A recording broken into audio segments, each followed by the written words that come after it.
a knowledge breakfast. So welcome all. As usual, thanks all for your participation, thank your enthusiasm.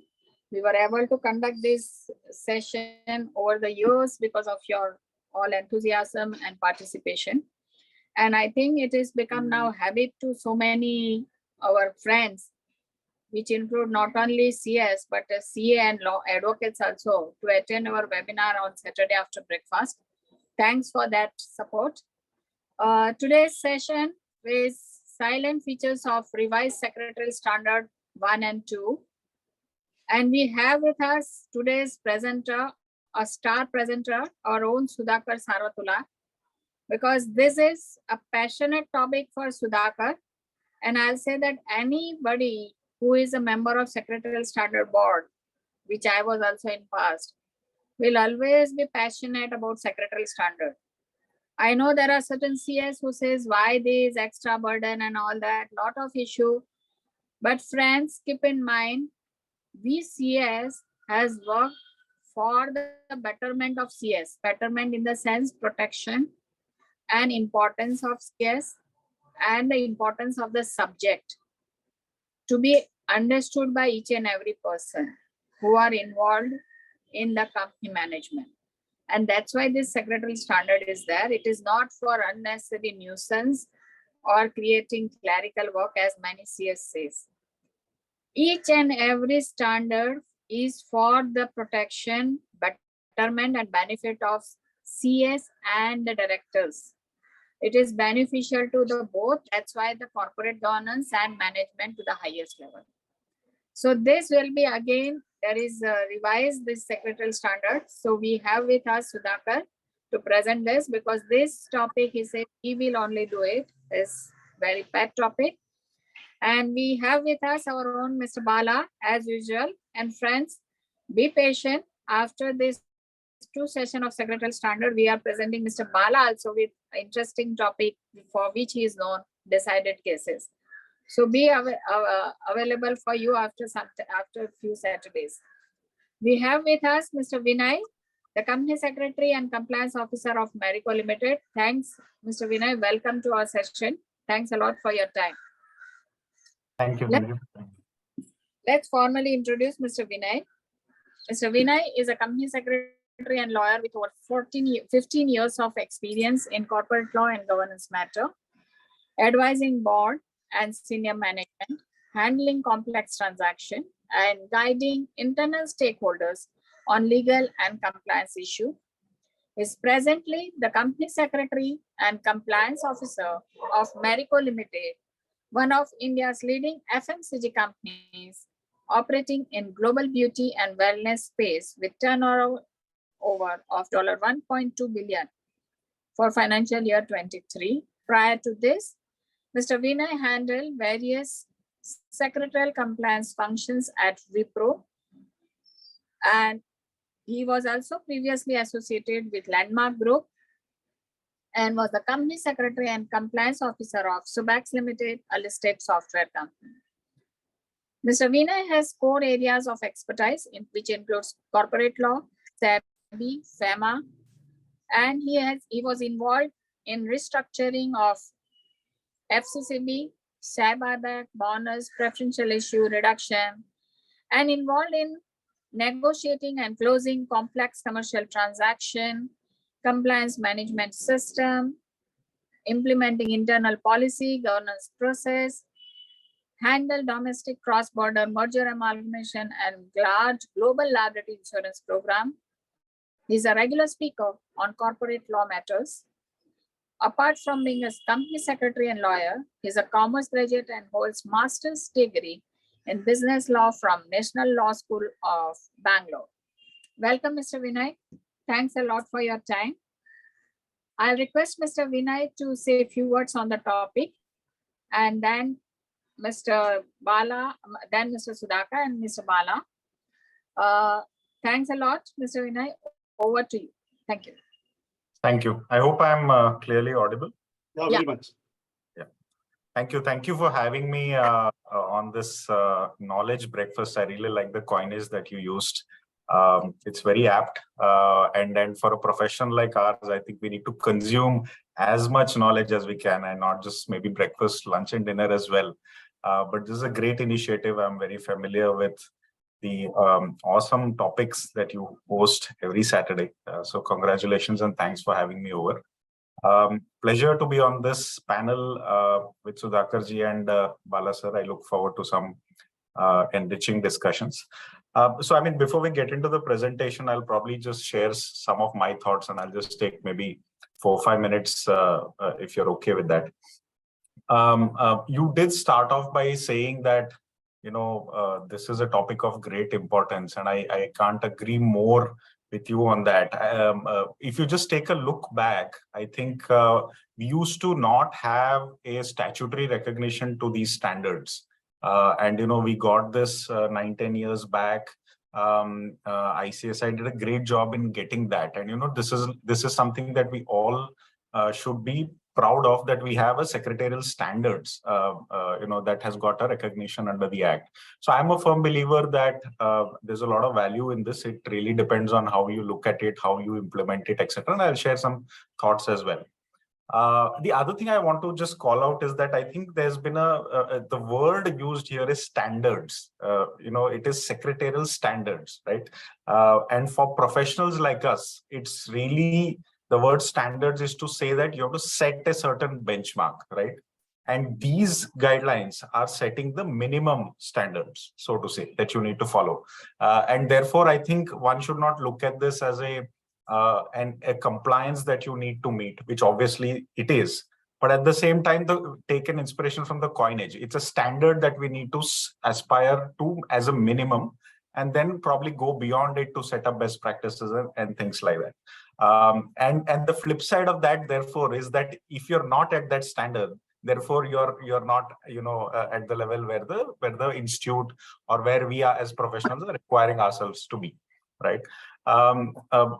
I will just share a bit of context from where my vantage point. So where we sit in corporates, you know, what we have seen in boardrooms, for example, working for large companies and good governed companies, etc. So there is any well-governed company has kind of 2 to 3 pillars, and I'm just distilling this down, keeping aside all the jargons that we use. But, you know, there are 2-3 core things that we need to ensure. One is the credibility of the board and the board processes. That is a non-negotiable for a company secretary. Second is, you know, the quality of the systems, processes, policies you have within the organization. That is the management layer of things.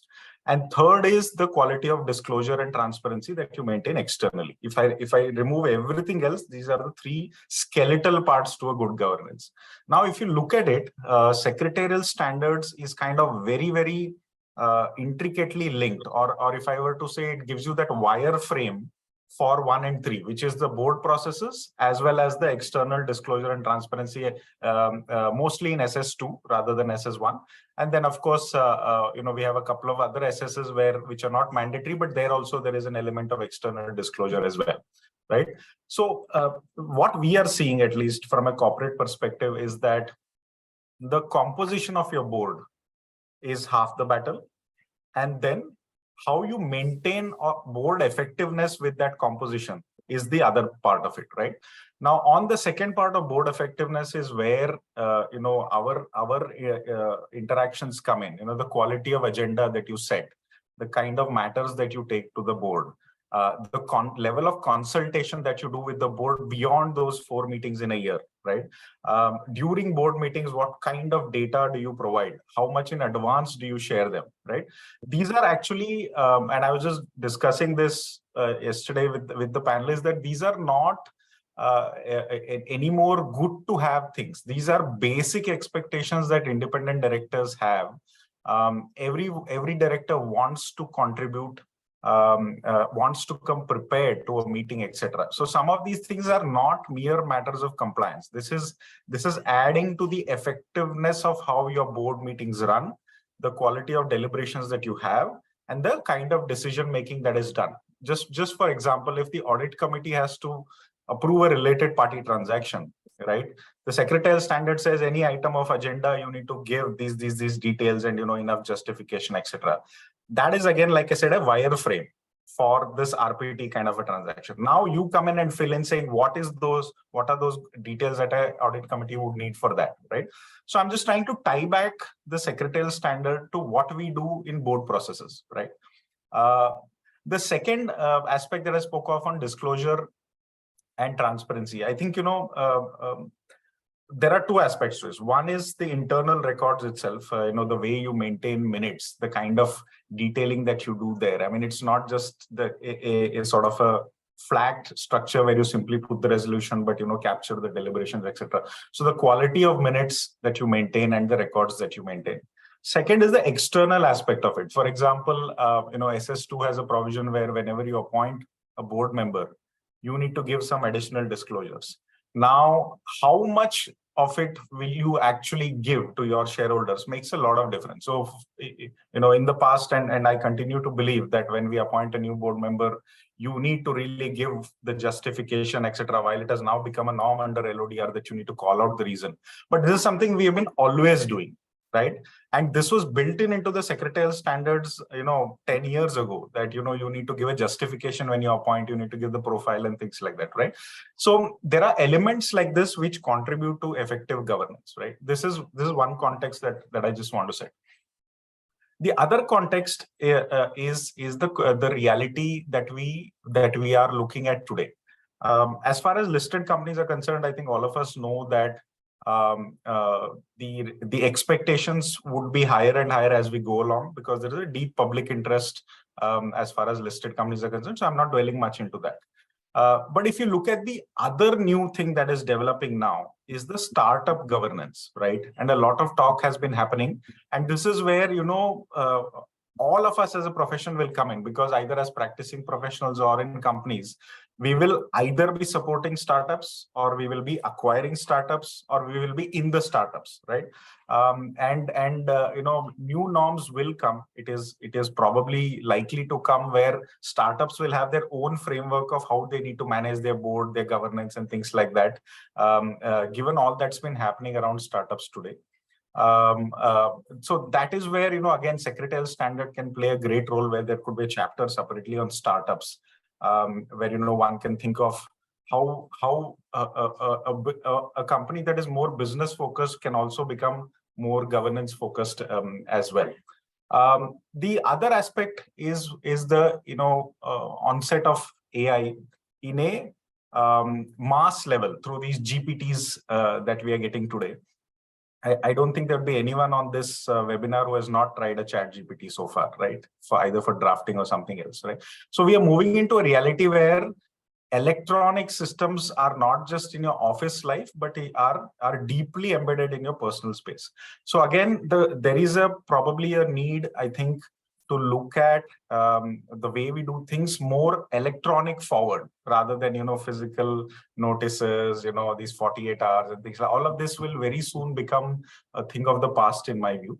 And therefore, when you look at these three layers, I think there'll be an evolutionary thing on the SS as well, right? The last bit I just want to touch upon, given this context, now what can you do with secretarial standards as best practice? And this is something that, I have looked at over the years. And I'll give you some very small 2-3 examples just to tell you how something could add to those contexts that I gave, right? One is, one of the things that we always do is that whenever the law says 7 days, for example, we always do a +1. So within the organization, our agendas will go 8 days before, right? Similarly, if the law requires that you need to pay dividend within 30 days, our internal timeline will be 30 minus 1, 29 days, right? This is one of the simplest things that all of us could do to move the sort of internal discipline higher and higher, right? So therefore, your agendas are finalized in advance, your pre-reads are finalized in advance, and things like that. The second thing that one could look at, while the SS has an enabling provision, is to avoid placing documents at the meeting, right? if you just start with that one principle and say everything that we discuss at the meeting will always be circulated in advance. It could be 1 day in advance, it could be 8 days in advance, right? This is again something that enables very good deliberations at board level, and it's a very simple thing that you can adopt as a principle. No placing of documents at meetings, only pre-circulations. The other thing that one can do really is put a lot of efforts in minutes. And you know this, and I'm sure Sudhakarji will talk about it in his when he covers the presentation itself. But when things go into a conflict mode, I think minutes will show what actually happened. And you know the law has always had this provision, right? Conclusive proof of what has happened.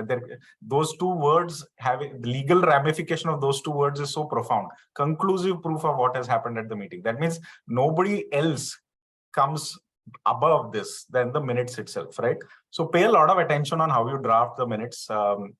Spend a lot of time capturing actually what the discussion happened, the justification leading up to something that leading to a decision, right? These are some small things that you can look at, and of course there are many more, but I'll not eat into the time for the presentation itself.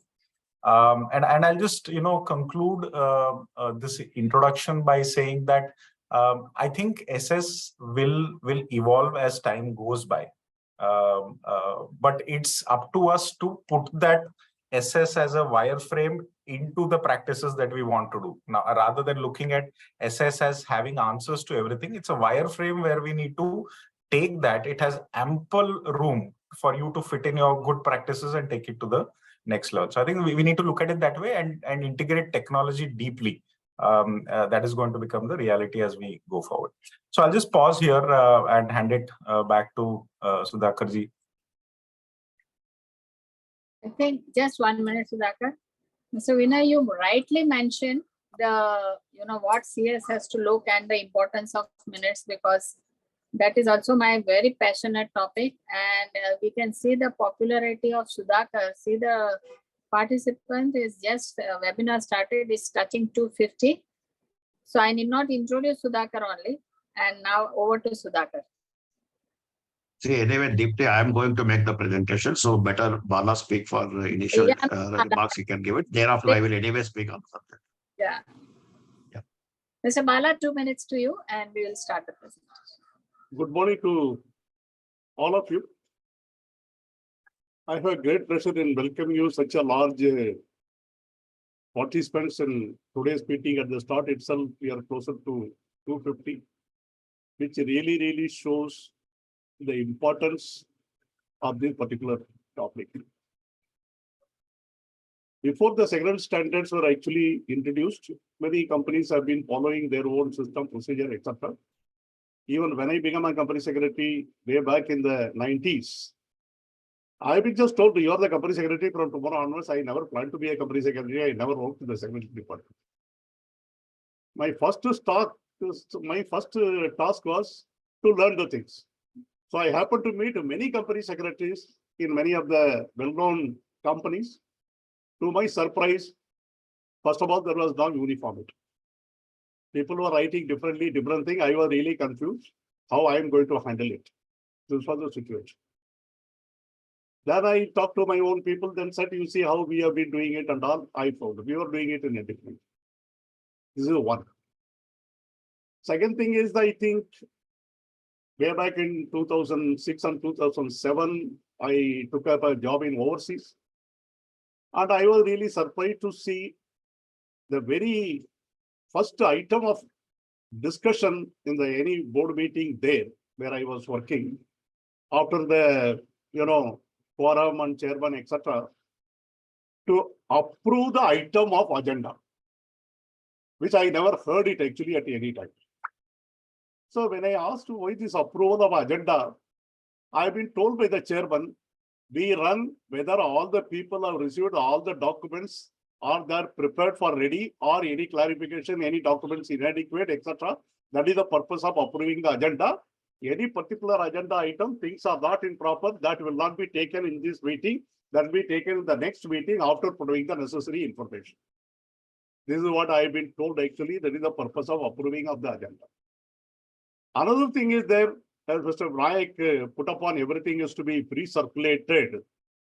There, one more thing, while approving of the agenda, even that includes approving of any other items under the same business.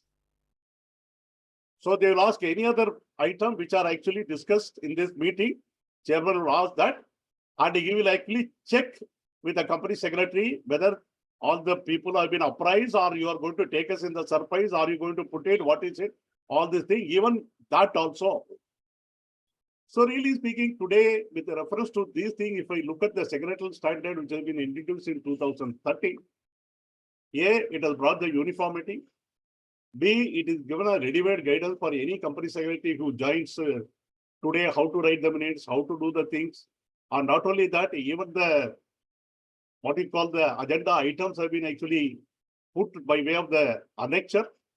In fact, secretarial standards are guiding our profession to do the things in a systematic way, uniformly, so that when I talk to the company secretary of other colleague, they understand. When we talk about the minutes, what we understand, what we record, what is the things, etc. These are all the things today we are in the same platform. That is one. And second thing is then, Dipti and Sudhakar both have been and is as a member in the secretarial board actually. I was unfortunate because in 2006, way back, when Subramaniam was heading the Secretarial Standard Board, I was actually nominated to the Secretarial Board. I short-lived for a few months only because I was to take the appointment of overseas. I have seen the efforts put in by the Secretarial Board members at CGRT, sitting very late hours and boiling the midnight oils and putting their heads together, bringing it, because that was actually the beginning. So that particular time, I have actually seen how many efforts they have actually put in bringing out these documents. And subsequently, as Nayak puts it, it is not only the Secretarial Standard 1 and 2, they have brought out both 10 standards, and along with that, they also brought guidance notes, which are all gone excellently, the wisdom of the people who are actually there. And we get the better benefit of the wisdom. We learn from the wisdom of the others. It gives a great help to all of us. And not only that, especially it will be very good boon to the private limited companies where the company secretaries are not required to be employed, because mainly the board meetings and annual general meeting, etc.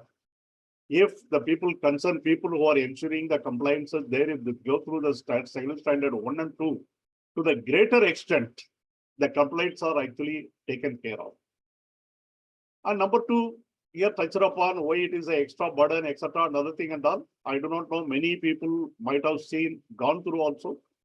Very recently, in the last 2 or 3 years, if we actually see the adjudication orders which are actually coming across the country, right from Ahmedabad to Calcutta to Guwahati to Madras to Kerala, almost every adjudication officer, even the regional director, they refer the Secretarial Standard 1 and 2. They also refer the guidelines. They very deeply discuss what are the duties of the employee company secretary, what are the duties of the practicing company secretary, what is gone wrong, etc. These are all very elaborately spoken in the order itself while passing the adjudication order. That itself shows that how much importance the regulator are actually giving to the Secretarial Standard.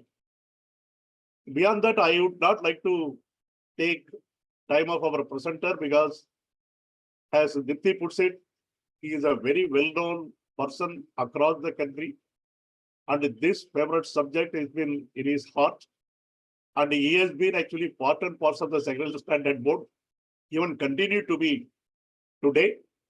So we will really have a very much insight of the Secretarial Standard 1 and 2. And I think larger participants can make use of this opportunity, putting their queries and questions in the chat box as usual. Maybe at the end of the session, towards we are ending the session, we can also permit the people to raise their hands and they can actually discuss on this matter. I think with this, I hand over the mic to Mr. Sudhakar. Over to Sudhakar, please. Yeah, thank you, Bala. Thank you, Dipti, Vinay, and Bala for the introduction about the secretarial standards. Dipti, if you can ask Saddam to stop scaring this at the screen, I can put my screen on that. So, good morning, participants. The purpose of holding this webinar today is three, four things. Number one, the revised secretarial standards are going to come into effect from 1st April 2024. And we are around the closure of the financial year, so we have to get our secretarial audit completed. At the same point of time, wherever the secretarial audit is not mandatory, but still we have to ensure that whatever the secretarial records are there, they're appropriately in place. As Bala has rightly mentioned, the regulatory activism is increasing day by day. Even for the small trivial issues of non-applicability, non-compliance of secretarial standards, the directors and the KMPs are being heavily penalized. Most of these regulatory adjudication orders are of private companies and closely held public companies. Who are to hold responsibility for this? Is it the PCS or the secretary in service or the directors or the KMPs? In fact, I spoke at the same subject last Sunday at Mumbai in Andheri Knowledge Center, where I expressed my anguishness as far as the amount of respect what the secretarial standards are supposed to receive. Even after a decade of the implementation, they're still not receiving it. Despite the fact these standards are, the compliance with these standards is not a charity, but it is mandatory and statutory. Still, we have a scant respect for that with all due regards. And with a kind of courage, I'm telling this, we are not giving the amount of respect what we have to give it to secretarial standards. This is what my personal feeling. At the same point of time, when I am meeting you for the first time, I'm really delighted the way you have expressed about secretarial standards. You said that standards are the benchmark of the practices and processes what we have to comply with. And this is the most minimal what we are supposed to do. Absolutely, you have touched the nerve of the core as far as secretarial standards are concerned. I must congratulate you at this age of just with the experience of 1.5 decades, the kind of maturity, the kind of understanding, and the kind of compliance, ethics, and culture what you are adopting. I'm sure that you will become one of the best professionals in the coming years. With this, yeah. So with this, I have a small presentation. Let me present that.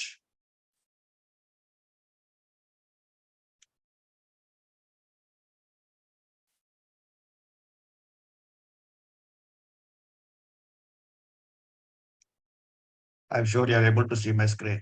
Not yet. Yeah. Yeah, now. But not in the presentation mode. You have to put it in the presentation mode. Okay. Yeah, it is. Let me start my presentation with a quote. If you sweat at the peacetime, you don't need to bleed at the wartime. This is a famous quote in the army. When I was in my college days, I was in the NCC. So we used to be hammered with several army quotes in those days. And one of the quote which I liked and which I kept throughout my professional and personal life is that if you sweat at the peacetime, you don't need to bleed at the wartime.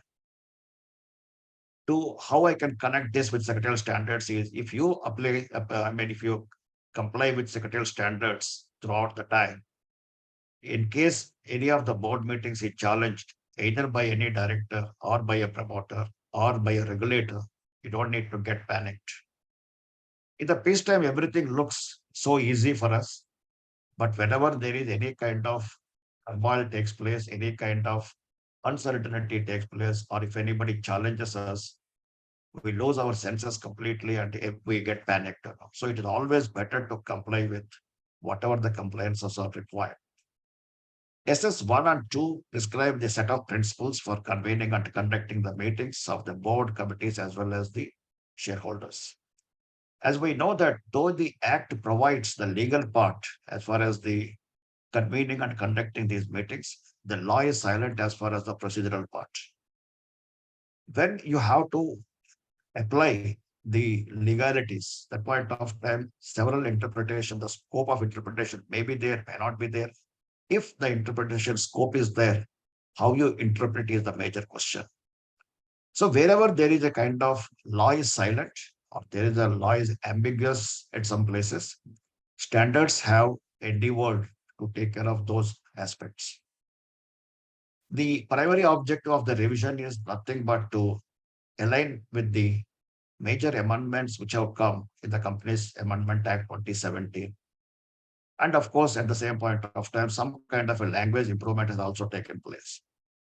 If I have to say that the whatever the revised secretarial standard is there, we are already complying with those because law always supersedes the standards. When this Amendment Act has come, the standards were revised and submitted to Ministry of Corporate Affairs for their approval because the amendments to the standards are to be approved by MCA.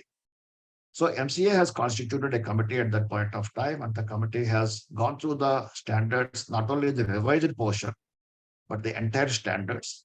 They came with their observations written to ICSI, and ICSI has referred back to the SSB in those days. Then we have submitted our replies, responses to that. So in the whole process, by the time it was getting finalized, the COVID has come. Because of that, there was a setback of about 2.5 years. And in 23, at the fag end of the year, these standards have been approved, which are going to come into force from 1st April 2024. There is one or two aberrations are still there, which I will discuss during my presentation. And the reason for that also I will mention to you at the point of time. So as we all know that SS1 and 2 are formulated by ICSI, recommended to Ministry of Corporate Affairs, and ultimately it has become the part of the law. These two standards are mandatory. Whether we like it or not, we have to comply with this. Initial days in the 15, 16, there was a lot of resentment was there. There was a lot of criticism was there as far as the standards are concerned. And ICSI has organized a lot of webinars wherein that some of the members have participated in that. We could give the reasoning, we could give the rationale for the standards. To a large extent, the dust has been settled.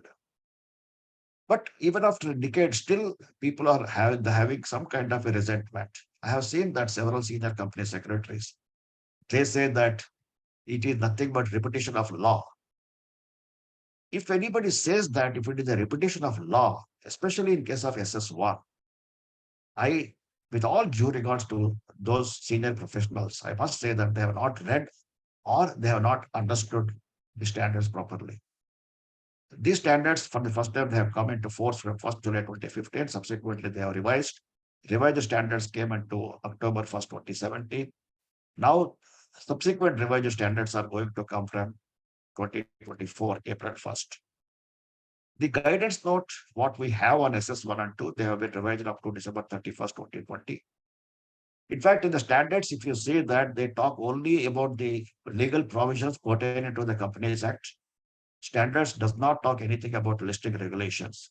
The reason being the standards are part of the Companies Act and those is to be approved by the Ministry of Corporate Affairs. Whereas anything you touch listing regulations, that requires the approval of SEBI also. So in the guidance note, we have taken the liberty of covering the listing related provisions also. So December 31st, 2020 is the last revision which has taken place. In fact, after the SSB got constituted for the year 2024, and I got the privilege to continue to be a member of the SSB, I spoke to the chairperson this time, a chairman this time, and we may take up the revision of SS1 and 2 guidance notes again this time.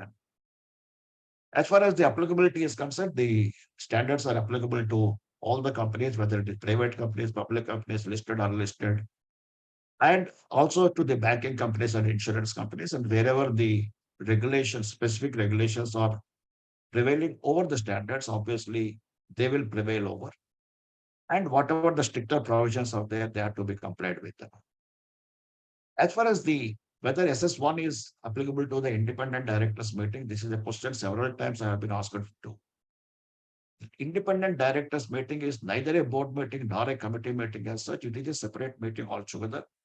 Strictly speaking, SS1 and is applicable only to the meetings of the board of directors or of the committees which are constituted under the Companies Act 2013.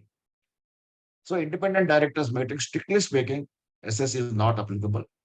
Having said that, I always say when you are complying with the provisions as far as your board meetings and your committee meetings, it is also advisable to comply with as far as your independent directors meeting also. In fact, when I was in Reliance, even for the specific committees or even management committees, what we used to have, everywhere we have extended the compliances of standard 1 to those committees also. Objective of the standards is to harmonize, integrate, and standardize the diversified secretarial practices being compliant with several companies, to institutionalize the board processes, and to maintain the integrity of the procedures, offering assurance to the board as well as to the stakeholders.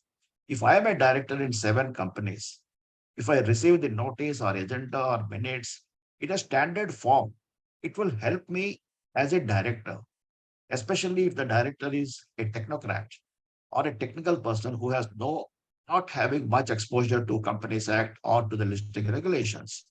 For them, if the notice, agenda, minutes, and all these documents come in a standard format, it will be easier for him to understand. If I am a director in 7 listed companies and I'm not having the exposure to Companies Act or listing regulations, if I receive the notice, other documents for the board meetings in different ways, I will not, it may not be possible for me to understand which one is correct, which one is not correct, who are complying, who are not complying.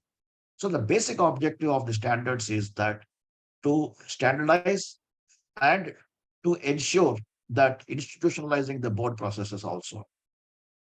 Standards strive to supplement the existing laws, but not to supplant the laws.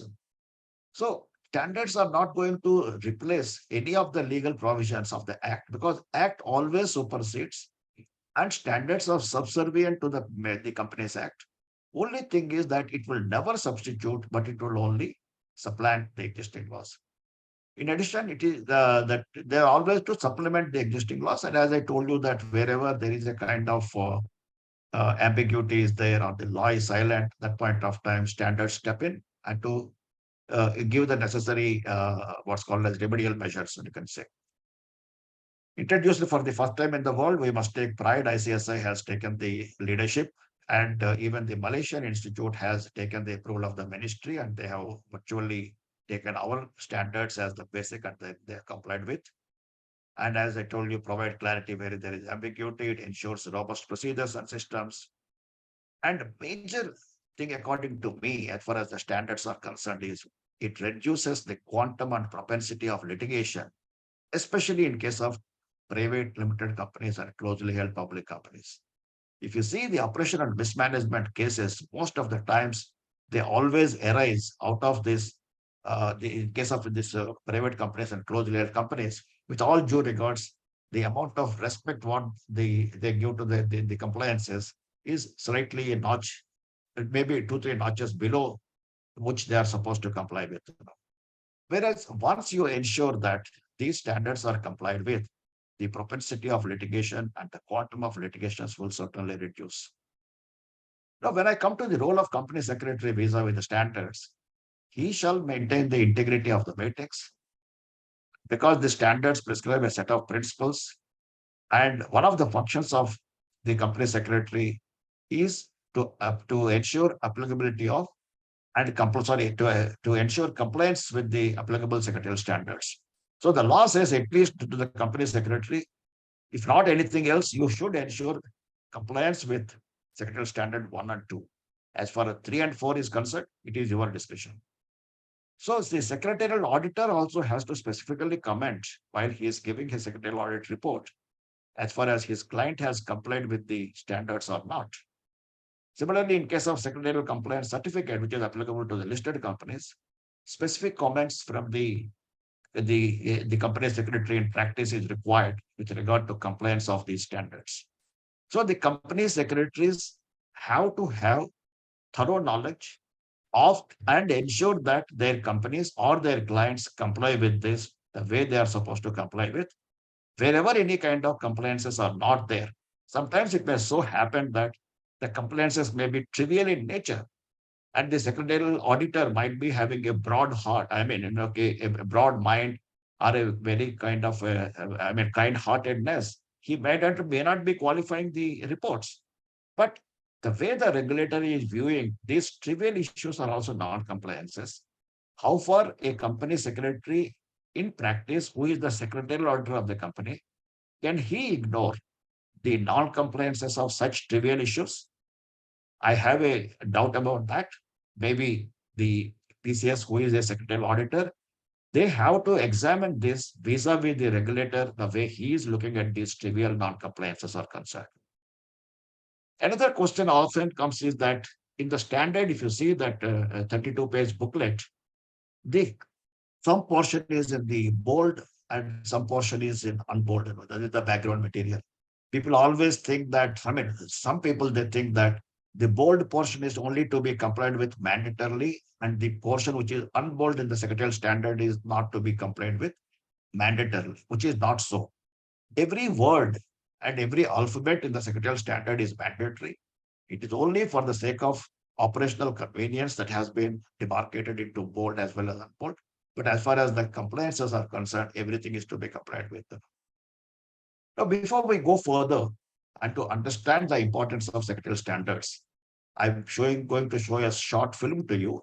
In fact, any of you have seen my earlier presentations at the Institute forums or on the webinars. Some of you might have seen this particular film, but still, let me put this one.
Now, some of you might be wondering that what this film has to do with secretarial standards. Now, let me explain that once again. Let me show this film.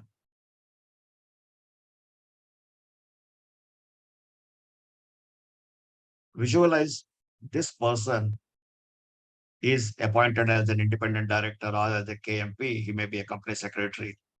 See about the cheerfulness in the family. This thing is concerned. He is very happy. His family is also very happy about this. And everything is going on smoothly. And all of a sudden, there is a kind of major setback or a major obstacle as far as his compliances are concerned. There is a severe distress. The particular, let us say, the company secretary or the director is concerned. And here, this is SS1, which is coming into picture, and this is SS2, which is coming into picture. So these are the risk mitigation or a protective measures or a proactive measures.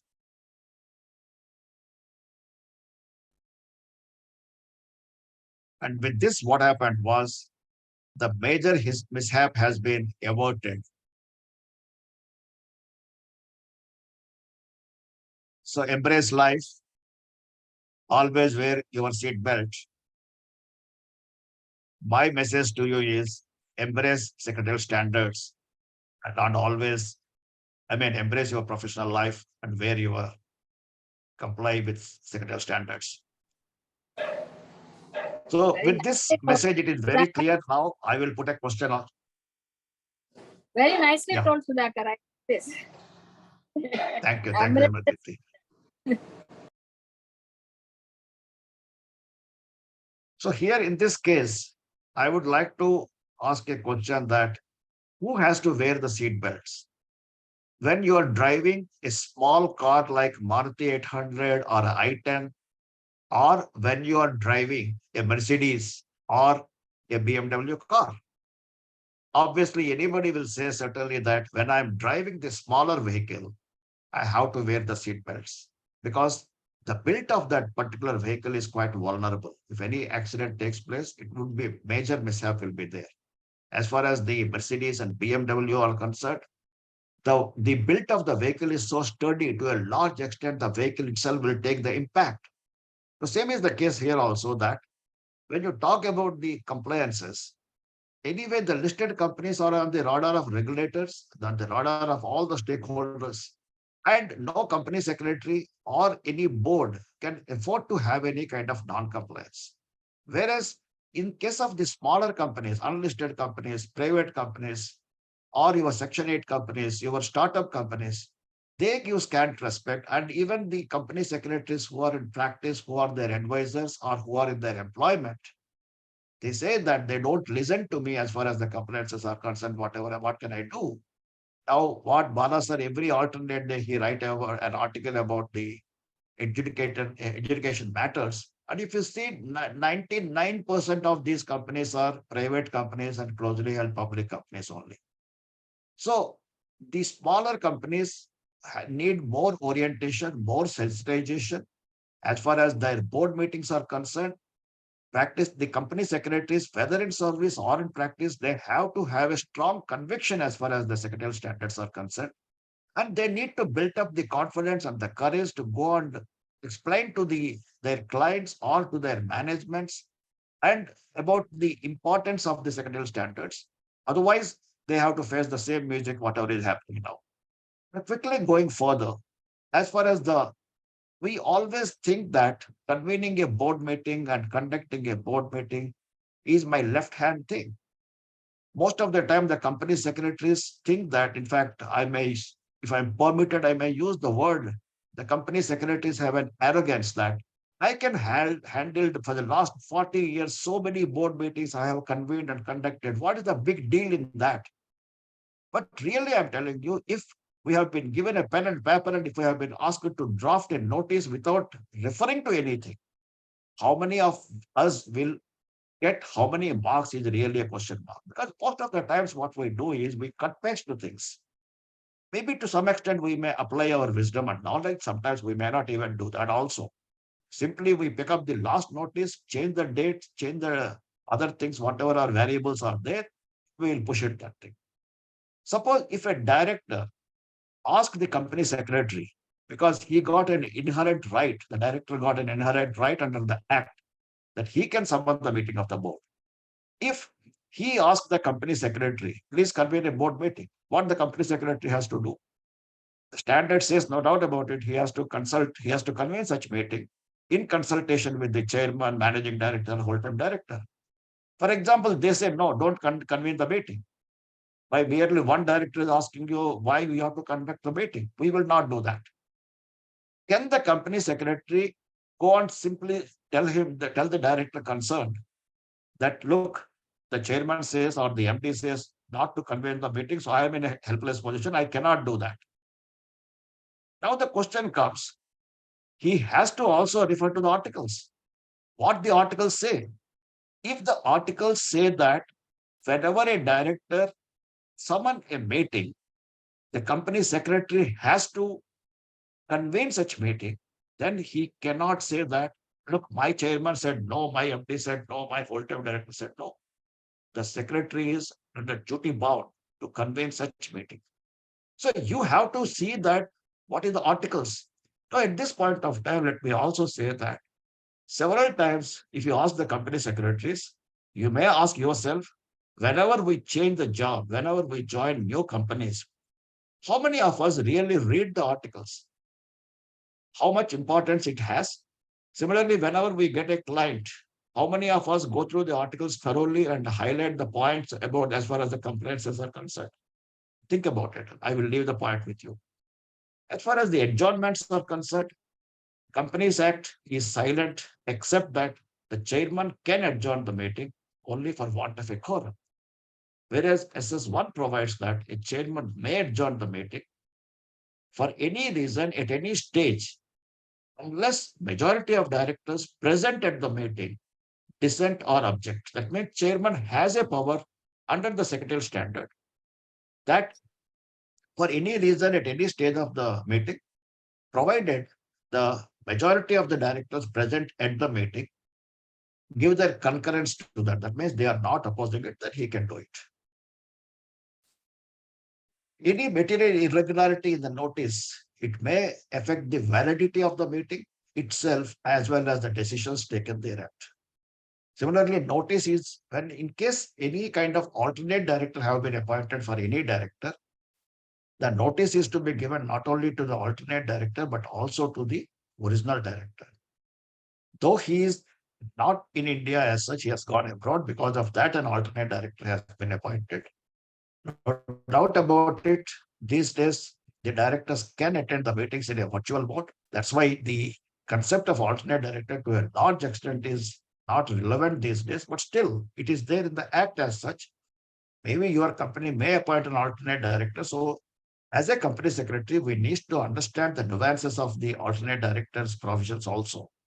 So here one must remember that when you are sending a notice to the alternate director, notice, agenda, postal ballot, everything, even your AGM notice, everything is to be sent to the original director also, because for all purposes, he is a director. He may be in a slumber, but for all purposes, he is a director. At any point of time, he may come back to India and immediately he may take up his position, and the alternate director automatically has to vacate his position.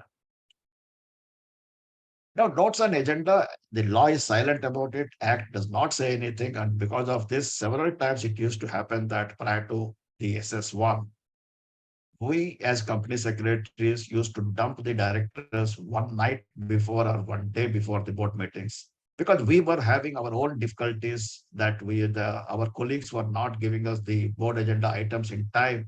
They used to take their own sweet time. We as company secretaries used to struggle to push the agenda to the directors. And when we were pushing it one day before or one night before, we used to get a severe flag from the directors as well as from the chairman of the company also. Fortunately, that SS1 mandated that even the agenda is also to be done 7 days before. Initially, the company secretaries were having a tough time to finalize the agenda and then to circulate it to the directors. But latter part of the life, it has become easier the company secretary's life, because now his colleagues are also made disciplined and they give the agenda items well in time. In case any kind of item which is an unpublished price sensitive information, that particular thing, it can be circulated to the directors even in a shorter period of time also. But the only thing is that the director's concurrence is to be taken for that. And it need not be taken for every item. You may take that in the beginning of the financial year. And similarly, in case any director joins in between, his consent is also required to be taken. Items on the agenda should be considered in the same order, the way they are, the same order what the serial number has been given. Because sometimes it may so happen that the chairman or whoever the person, if they is taking that on a random basis, it may also lead to some kind of disputes. For example, if a director wants to leave after 1 hour and he has taken the permission of the chairman, that director is very tough, very strict as far as the board proceedings are concerned. And there is one business item which is difficult if that director presents it there. Suppose if the chairman thinks that let me start the agenda items on a random basis so that that particular item will come after that particular director leaves, which is not correct. So to curb this kind of practices, it is said, and to also establish the disciplinary principles, it said that every item in the agenda is to be serially numbered, and at the same point of time, the agenda items are to be taken in the same order. However, in case of any kind of this thing, chairman may permit the change with the consent of the directors present there. Supplementary agenda, as Vinay has rightly mentioned, supplementary agenda when I was in RIL, virtually it is a no. If anybody wants to have a supplementary agenda item, they need to take the permission from the chairman. Definitely the questions will be there. Why the agenda item, they could not plan it before circulation of the agenda, why as a supplementary item only? Of course, but in case of any kind of emergent situations, supplementary agenda can be taken up by with the permission of the chairman and consent of the majority of directors present at the meeting. Please remember that the wording is that earlier under the old act, it was amended. When prior to SS1, we can say that supplementary agenda can be taken only with the permission of the chair. We can say any other item with the permission of the chair. We used to have a standard in the agenda, standard item. Whereas now it is any other item with the permission of the chair and consent of the majority of directors present at the meeting. Such supplementary agenda item shall be final only on its ratification by majority of the directors of the company, unless such item was approved by the majority of directors of the company at the meeting itself. That means, suppose if I'm having a 12-member board and 6 are the majority, 5 people are holding the board meeting and all 5 have agreed to have the supplementary agenda. But with this, what happened is that the people who could not attend that, they have not given their consent for that supplementary agenda. So what it said is that unless until it is ratified by the majority of directors of the company, that means the 6th director has to ratify the proceedings, then only that item will be valid, otherwise not. However, if that meeting is attended by 6 directors, and all the 6 have agreed to that, then there is no such issue. Suppose even if the 6 have not agreed, but the 6 are present, and they have agreed to take up the supplementary agenda, majority agreed, and when the resolution can be passed there. Meetings at shorter notice is possible, and board meetings may be convened on a public holiday, but the original board meeting, there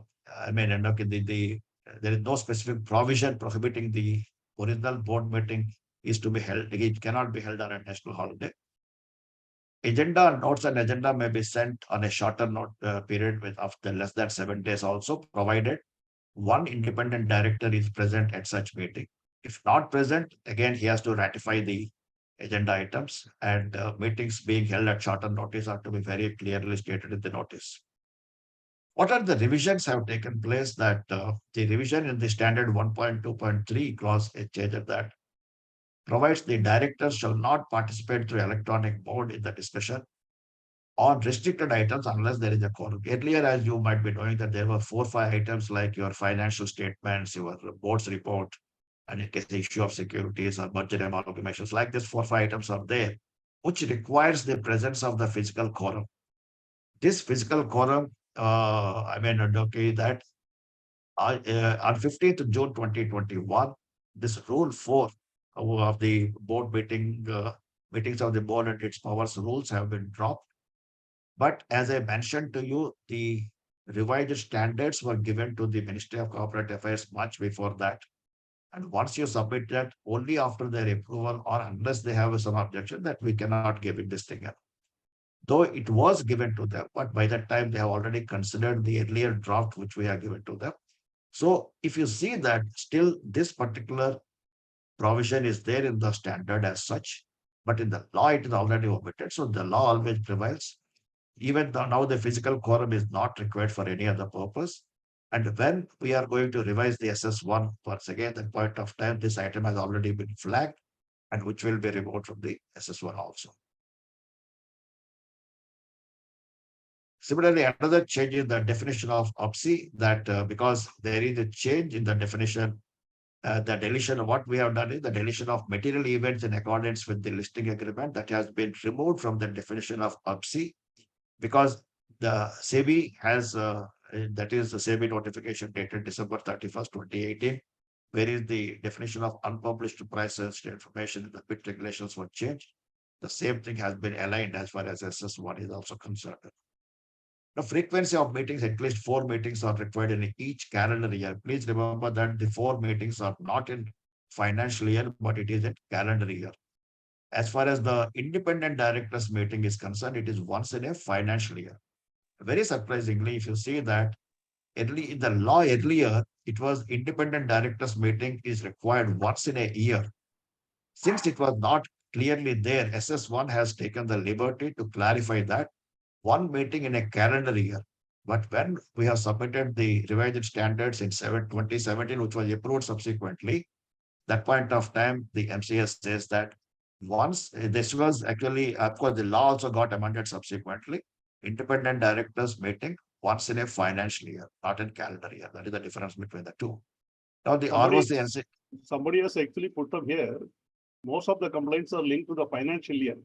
For the better compliances, frequency of the holding at least 4 meetings should be linked in the financial year rather than the calendar year. That's what somebody is saying actually. Yeah, but as far as the law is as on date is concerned, it is 4 meetings in a calendar year. And the gap between the 2 meetings should not be more than 120 days. And ROC NCT of Delhi and Haryana, in the case of Polaris India Private Limited Faridabad case, it has imposed a penalty of 1,60,000 rupees on the company executive directors and the company secretary for not holding 4 meetings and for not maintaining the gap of 120 days. This is a private limited company.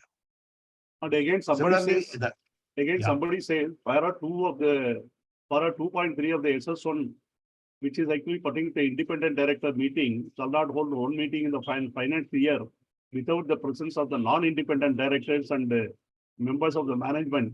So he is asking, so can you please give a clarity how the provision of SS1 is not applicable to such meetings? You said initially actually about the SS1 is concerned. You give an elaborate clarification, I think, because it is applicable only for the board meeting and committee meeting and the general meeting. And you said initially, but still he has put a question like that. How it is not applicable or something. SS1. How it is not applicable means what? Where SS1 is applicable, it is clearly given means for other meetings, it is not applicable. Okay, independent directors meeting, initially I said that very clearly, it is not a board meeting, it is not a committee meeting. And SS1 is applicable to only board meetings and committee meetings. Say, for example, strictly speaking, risk management committee. SS1 is not applicable to risk management committee meeting. Why? Because risk management committee is not, that committee is not constituted under the Companies Act. It is constituted under the listing regulations. So strictly speaking, if a company secretary says, I will not comply with SS provisions as far as my RMC is concerned, by all means, yes, you can do it. But still one question comes, Sudhakar. Really speaking, as you said initially, it is better to comply what is the requirement, because any meeting, let it be the independent director meeting or as you said is the risk meeting, etc. Any meeting it should be concerned, unless until you give a proper notice, unless until you give a circulation of the agenda item, unless and you inform them what is to be done and you inform the venue meeting, etc. and other thing and all, the procedure is followed, then things cannot be go smoothly. So in such a case, when we are doing all the things, why not we go down the lay-down system, which is already there as a framework of SS1. So better to comply along with the SS1. As that is the same point what you said in the beginning. Yeah.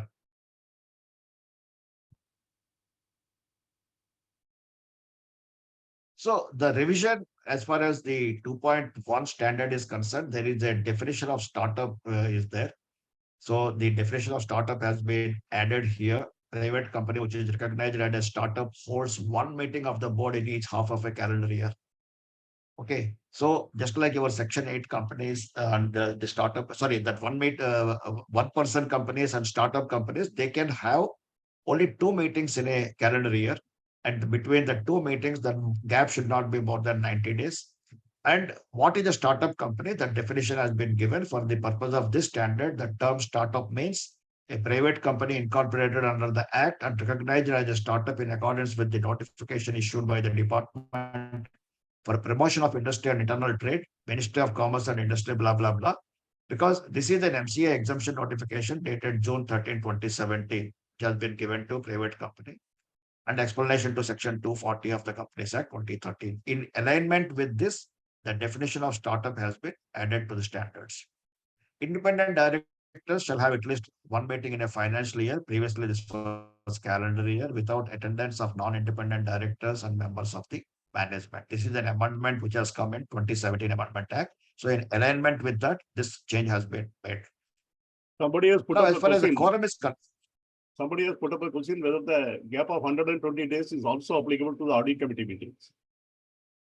audit committee meeting, as far as the Companies Act is concerned, it has not mentioned the number of meetings, what it is required. But in case of a listed companies, 4 meetings are mandatory, and in between 2 audit committee meetings, more than 120 days should not be elapsed. Okay. But again, somebody is asking about the Section 8 company, because Section 8 company is required to have the meeting only every half year is to be calculated, whether the half year is to be calculated calendar year basis or it is to be calculated financial year basis. See, when it said that meetings are required in calendar year basis, where is the question of whether it is financial year basis or calendar year basis? Wherever you want to pitch it, please do that, because otherwise, in fact, this is what the practice we normally, Bala never put the question to anybody. Whoever in the panel, they can answer it. Wherever you are comfortable, kindly pitch in. Okay. Yeah, no, I thanks for that. I'll probably just pitch in one on the independent directors meeting question. I think while both of you articulated it absolutely well, that it is, we should comply with it. I just want to give maybe one practical suggestion there, that the law requires that the independent, it's a meeting of independent directors where management is not present. So you keep that as your yardstick. Everything else you can do to support that meeting in terms of convening, providing data, all of that you should do. But for the being present in the meeting and all the compliances that are required for being present in the meeting, right? That you cannot anchor, but everything else you should do. That is probably one practical way to sort of differentiate what way you can apply, what you can't apply. One common point that always comes is whether you need to maintain minutes of the ID meeting. And I think there are 2 views to it. One view is that yes, if you follow your SS, you have to do everything else. There's another view which says that if you're going to maintain minutes, that means you will know what the independent directors discussed, and the management is technically not supposed to be in the know. A summary of those discussions are to be passed on to the chairman and things like that. So minutes of the meeting is where you should probably deliberate as to how much you will, whether you will maintain, how much in detail you will maintain, will you follow the protocol, etc. I think this were my 2 comments on the whole independent director meeting, because that is a bit of a practical and a sensitive topic that is particular to your company and the way your board functions. Yeah, in fact, it is a good point, that several times this question used to be there, that for independent directors meeting, whether notice is required, agenda is required, minutes are required, can I pay sitting fees? So many things used to come like this. So the answers to that is yes, unless until you have a notice how the directors will come to know there is a meeting, unless until you tell the time, venue, day, and all those things. So notice is required. Agenda is required or not, unless until there is an agenda, how the chairman will conduct the meeting. So you have to consult the chairman, say that if any agenda items are there, you have to give a tentative agenda going to be there. Third, do you require the minutes? Unless until the minutes are there in the future, suppose if you want to require it down the line about a year before, in the independent directors meeting, what it was discussed, if any new independent director who joins, he wants to understand that, you don't have any minutes. Only thing is that minutes may not be in the minutes form. You may be having some kind of a bullet points. Don't give the elaborate, the what's called as the proceedings of that particular meeting, but you can give some kind of a bullet point. The independent directors discussed about the strategical part of the affairs of the company, or about the significant tax related issues pertaining to the company. Something like that, you can give it and leave it there. Now, as far as the executive director, suppose, do you need to circulate the minutes of that independent directors meeting along with the agenda? Answer is no. But if you want to say that as a good governance measure, if you want to circulate it with the concurrence of the chairman of the independent directors meeting, by all means, one can do it. Final question is that, can you pay the sitting fees? There is no bar on that thing. Under 197, if I am not wrong, subsection 4. Apart from that, the commission, for any other services rendered by the directors, the board is having a discretionary power to make such payments. So it is up to the company. The independent director has no right to ask for the sitting fees, but it is the discretion of the company to make such kind of a sitting fees. Now, whether that it requires shareholders' approval, Strictly speaking, no, but it is always better to have that thing. These are a few clarifications I think I can give it across. No, fully agree with you, absolutely. And I think maintaining minutes is the right practice. This is something that I've also been following and seeing other companies follow as well. I had just one additional point with regard to, I think, this calendar year and financial year. And this is a subtle point which many of the times we tend to miss. In the mandatory one ID meeting in a year, the law says that you're supposed to take up the portion of the board evaluation that pertains to independent directors. And the board evaluation is to be done once every financial year. So there is a linkage. And because of that, ID meeting is financial year, everything else is calendar year. So there's a bit of a logic to that as well. Quite positive, yeah. Yeah. A lot of things have been discussed in the independent directors meeting here, and many people have been raising whether minutes is required, CS is not open, etc., which has been put up. I would like to share with you my experience when I was working in a company where the independent directors meeting used to take place as a company secretary. As Mr. Vinayak has put it very clearly, I used to organize everything for them. I used to send out a notice on them. I used to make out the agenda, circulate. Everything I used to do. Of course, when the meeting is come, only when you etc. is organized, they are actually given, and I am not present. As for the minutes is concerned, they themselves dropped the minutes. They, in fact, they had a practice of having their own notebook, which they were writing it as in the form of a register. But they used to actually call me. They used to actually dictate a synopsis of what they have discussed. They will sign and they will pass it to me for my records. Whenever the secretarial auditor comes, whether he used to ask independent directors meeting has taken place, I used to show them, yes, independent meeting directors meeting has taken place. Here is the agenda which is circulated, and probably they discuss. I don't have the full minutes, but I got the report from them. These are all the items which are discussed, which used to satisfy. This is what I have been actually doing it as per the independent directors meeting is concerned. Okay. So now coming to the quorum, if you see the act says the quorum is required, but act is silent about that, whether the quorum required throughout the meeting or not. So people used to interpret it differently. Some people say only at the meeting, commencement of the meeting, the quorum is required. It was not required to be there throughout the meeting. But now SS1 very clearly says, and rightly so also, that quorum shall be present throughout the meeting. See, it is not only at the time of commencement of the meeting, but also while the transactions of the businesses of the agenda are being taken up. This is there both for the shareholders meeting as well as the board meetings are concerned. So it is the responsibility of the company secretary to ensure that quorum is present at any point of time, especially when the decisions are being taken. If there is no quorum, the meeting shall automatically stand adjourned to the same day in the next week, if that is a national holiday, to the next succeeding day. That means technically you can hold a board meeting on a national holiday, but you cannot hold an adjourned board meeting on a national holiday. Now, the revision as well has happened is, in case of a private company, a director shall be reckoned for quorum.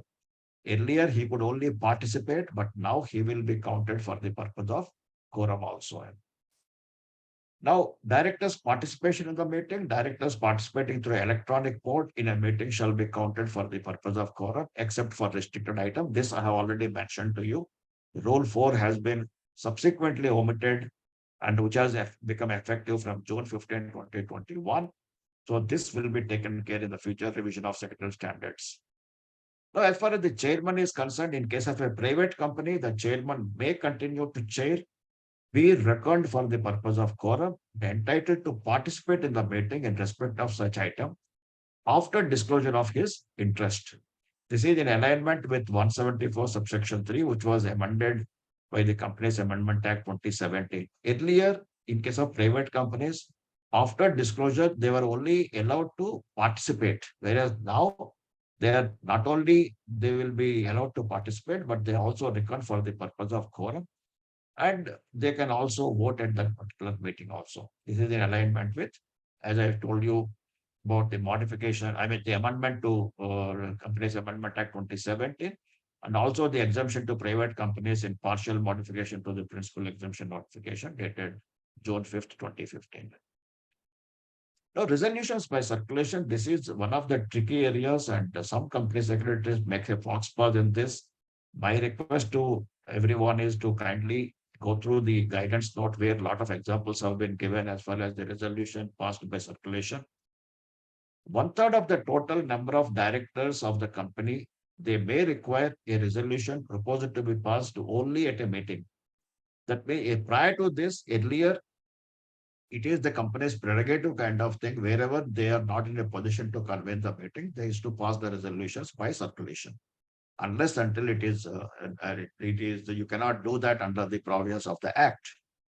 Whereas under the Companies Act 2013, 1/3 of the total number of directors, they may require a resolution proposed to be passed only at the board meeting. So for this purpose, you have to take total number of directors means total strength of the board, excluding the vacant position. Suppose, for example, you have a board size of about 14 directors and two vacancies are there. So as of now, you have 12 directors. So you have to take the count as 12. Out of the 12, 1/3 of that means 4 directors can always insist for a board meeting and they may not agree to pass the resolution by circulation. Interested directors shall not be excluded for this purpose. They may not be able to vote at the board meeting, but as far as the resolution can be passed by circulation or not, for that purpose, they are not to be excluded. Wherever alternate director is appointed, the draft should also be sent to the original director for information only. So only the alternate director who has the right to vote, he will be counted for the purpose of the size of the board is concerned. Not more than 7 days from the date of circulation of the draft resolution shall be given to the directors to respond. Why that 7 days magic figure is there? Why not it 9 days or 10 days? Because whenever you want to convene a board meeting, you require to give a 7 days notice. And resolutions by circulation means where you require a decision of the board on an urgent basis, and you don't have that kind of time to convene the meeting. The moment you say that circular resolution, you are giving 10 days to approve that, to approve the resolution, you can very well organize a board meeting by giving a 7 days notice. So normally what happens is that 2 days or 3 days time is only given to the directors to respond to that. The resolution, if passed, shall be deemed to have been passed. At what stage the circular resolution is deemed to be passed is on the last date specified for signifying assent or dissent. Say, for example, 1st of March, you are circulating the resolution and you say that by 3rd of March evening hours, you have to give their approval. Means if the majority of the directors approve that by 3rd evening, then that resolution is passed on 3rd evening. Now, the date on which the assent or dissent from more than 2/3 of the directors has been received. That means, suppose, for example, again, you have a 12-member board. That 1/3 means 4 members resolution. So 8 plus 1, 9. If 9 directors have responded on the 1st March itself, when you circulated the resolution on 1st March morning, by evening, 9 directors have responded. Out of that, say, for example, 6 directors have approved, 3 directors have not approved the resolution. So on 1st March itself, the resolution is approved by circulation. Suppose only 8 people responded on 1st March. Even if out of the 8, 6 people have approved that resolution, you cannot say that resolution is approved on 1st March because still 1/4, that is 4 directors can insist for a board meeting before the last date what you have given. So you have to wait for that. Say, for example, 2nd March, that 9th director has given his response, whether positive or negative, whatever, he might have approved it, he might have disapproved it. The moment 9 directors have responded, and that out of the 9, if 6 have approved it, 2nd March will be taken the date. This is how the date on which you have passed the circular resolution is to be determined. In the resolution, a specific date is mentioned as the effective date. The resolution shall be effective from such date. Directors shall append the date on which they have signed for the resolution. If the majority of the approval is not received by the last date, resolution shall be considered as not passed. If any director, after his signature for approving the resolution, but if he has not put the date, then the last date is to be taken as the date on which he has given his consent. The text of the resolution, dissent or abstention shall be recorded in the minutes of the meeting. That means if any director, he has expressed his dissent about that means they have not approved the resolution or they have abstained from the resolution, that is to be minuted in the minutes very clearly. If any special majority or the affirmative vote of any director is specified in the articles, the resolution shall be passed only with the assent of such special majority or such affirmative vote. So you cannot bypass, in case of circular resolution, those kind of affirmative votes requirement. If an interested director is, he shall not be entitled to vote even in the circular resolution also. And in case a director doesn't append the date, this I already mentioned to you that. Where the interested director is yet to be communicated to the company, the concerned director shall disclose his interest before the last date specified for response or abstain from the meeting. In case doesn't respond on or before the last date, he presumed that he has abstained from that voting. And if the approval of the majority of directors entitled to vote is not received by the last date, the resolution shall be considered as not passed. Now, what is the revision in this thing? 6.2.2. Just one point, Sudhakar, sorry, I'm cutting you. I just want to just call out what you said is so important on the approval dates. I think many of us miss this. We think that the moment the majority approval is received on a circular resolution, you're done. That is not the case. I think the way you have explained it, and I would say that the guidance note on this matter in the SS1 guidance note, the examples are very beautifully written, and I would request our members to look at it. The date of approval is not the day you receive majority. That is the underlying principle. It should be more than 2/3, and 1/3 should not still have the opportunity to say, I want it to be done at the meeting. Otherwise, you wait till the end of 7 days, let the time pass, and then you decide whether you've got majority or not. I think that's such an important point to re-emphasize for all of us. Not only the 7 days, whatever the last date given in that Last circular date. resolution. Yes, it could be lesser also, like you said. Yeah. In fact, let me say this thing when in the SSB meeting, when we were finalizing the guidance note, the amount of intellectual bouts what we used to have was commendable. In fact, several people used to have their own way of interpreting the law. In fact, in the SSB, as you know, that the people who are normally having an average experience of 20 to 25 years, everyone has their own way of thinking, their own convincing answers for that. To bring them to a consensus is not that easy. And in the guidance note or the standards, please, for the benefit of the participants, let me put, not a single dissent is there anywhere. For the last 9 years, I'm associated with SSB. Always we endeavor that we have to have the consensus, unanimous consent only, whatever we are bringing it to the, ultimately putting up to the council. Till date, it is happening the same thing. Okay. Friends, Sudhakar, if you remember, we were not happy with the date and we were discussing and still not resolved. We left for the night. Say tomorrow morning, fresh mind again we'll discuss, and then we crystallized and then put all this example in guidance note. Yeah, correct. Thanks. Thank you. So preservation of proof of delivery, proof of sending and delivery of the draft resolution and the necessary papers shall be maintained by the company for such period as decided by the board, which shall not be less than 3 years from the date of the meeting. It was there in the earlier standard, it was like this, because in case of circular resolutions, there is no kind of a meeting. That's why it is said that circulation of such resolution. This is simply a language improvement, which has been taken the opportunity while revising the standard. This anomaly was noticed, and the same has been corrected. Now, minutes of the meeting. This is the most important part out of the entire SS1. Of course, every standard is important, but according to me, standard 1 and standard 6, circular resolution, standard 7, minutes. These are very close to my heart because SS has done a lot of what's called as provisions that it has brought, especially which will be quite helpful to the company secretaries as a KMP. And at the same point of time, as far as the minutes are concerned, this helps to the directors, especially independent directors. How it is, let me explain that. If the people say that the SS is nothing but a reproduction of the Companies Act, these minutes portion, I will explain how it is not so. There is no restriction in law on the language of recording the minutes. Several times the people used to say that whether I need to maintain the minutes in English only.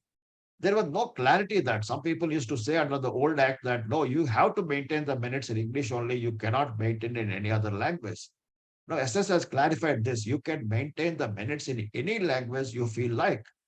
But whenever you are filing a extract of the resolution along with any form, at point of time, you have to give the English version duly certified by the company secretary that this is the true translation of the resolution passed and and it is minuted in so and so language. Minutes shall be written in third person and in past tense, but resolution shall be written in present tense. This is again, of course, we know that why it is to be written in the past tense and third person, because minutes are after the board meeting, whatever the proceedings have taken place, you are taking it as a part of the minutes. Some people used to write the entire verbatim, whatever has happened, but most of the times the minutes are written in a very discreet manner. The essence of the proceedings of the board meetings are captured, but resolutions shall always be in present tense. Some people used to ask this question that why resolutions are to be in present tense, because resolution is proposed to the board. The directors have approved it the way it has been proposed. So unless until it again the board is agreed, you cannot even put a comma or full stop also without their concurrence. Because sometimes it may so happen, people may put a comma without understanding the importance of that. We know that legally a comma or full stop may change the entire meaning of the resolution also. That's why please ensure that once you propose a resolution in the agenda, even if there is a clerical mistake, even if there is a grammatical mistake is there, you have no right as a company secretary or a chairman of the meeting to change anything. Strictly speaking, the resolution, the way it is proposed in the agenda, it is verbatim to be copied in the minutes. If any change is to be brought for whatever the reason it is, you have to do that again, put up to the board for amending that resolution, and then only you can or supersede or amend whatever you want to do it. Please do that. Minutes constitute a very important statutory record and serve as evidence in various matters unless until the contrary is proved. Unless the minutes are not recorded or maintained or signed as per the provisions of the Act, it will not be able to produce as an evidence in the court of law. Distinct minute books are to be maintained for board, committee minutes and all. Consecutive numbering is very important. This, in fact, I'm looking that 80 to 90% of the times, company secretaries lack here. I don't know, including when I was in Reliance also, I used to tell time and again to my colleagues that numbering is very, very important. That if the ROC comes all of a sudden for an inspection or investigation and your minutes are not numbered, because most of the time people think that I will do the numbering only at the fag end of the year. What is the reason for that? We know it very well. If anything is left out in between, I can put something and then I will finalize the numbers. But the moment you number it, you have a difficulty. That kind of things are not permitted. You should not do that kind of thing. It is always better to number the moment the minutes are signed by the chairman. You please, before that, in fact, you have to page number that. ROC Pune and Maharashtra, in the case of Kudos Finance and Investments Private Limited, imposed a total penalty of 45,000. As minute book is not consecutively numbered, each page is not initialed by the chairperson, and the last page was not signed, not paginated the minutes at all. Several times it also happens that the chairman, when he signed, he is not putting the date. The date has been put by the company secretary. Even that is also a non-compliance according to me. And sometimes the company secretaries, with all due regard, some people, they don't even bother that the chairman signed with a black pen or a blue pen and you are putting the date with the other way of ink. That means if the chairman put in black, you are putting the date in blue pen. And similarly, he signed with a fountain pen and you are putting the date with a ball pen. These are all the aberrations. Definitely, ROC, when he examined it with a microscopic glass, he will say all these are non-compliances. Now, contents of the minutes. Minutes shall have, they have to state the serial number. Every meeting shall have a serial number. And this has curbed a lot of the practices what people used to follow in the earlier days. Now, to a large extent, the same have been taken care. Type of the meeting, name of the company, date, venue, The commencement and conclusion of the meetings are also to be given. This is another great service SS1 has done, because earlier this requirement was not there in the law. It is not clear whether you have to mention the commencement or the conclusion of the meeting, which is required now. So very clearly it is there when the meeting was commenced, when the meeting was concluded, which date it has taken place.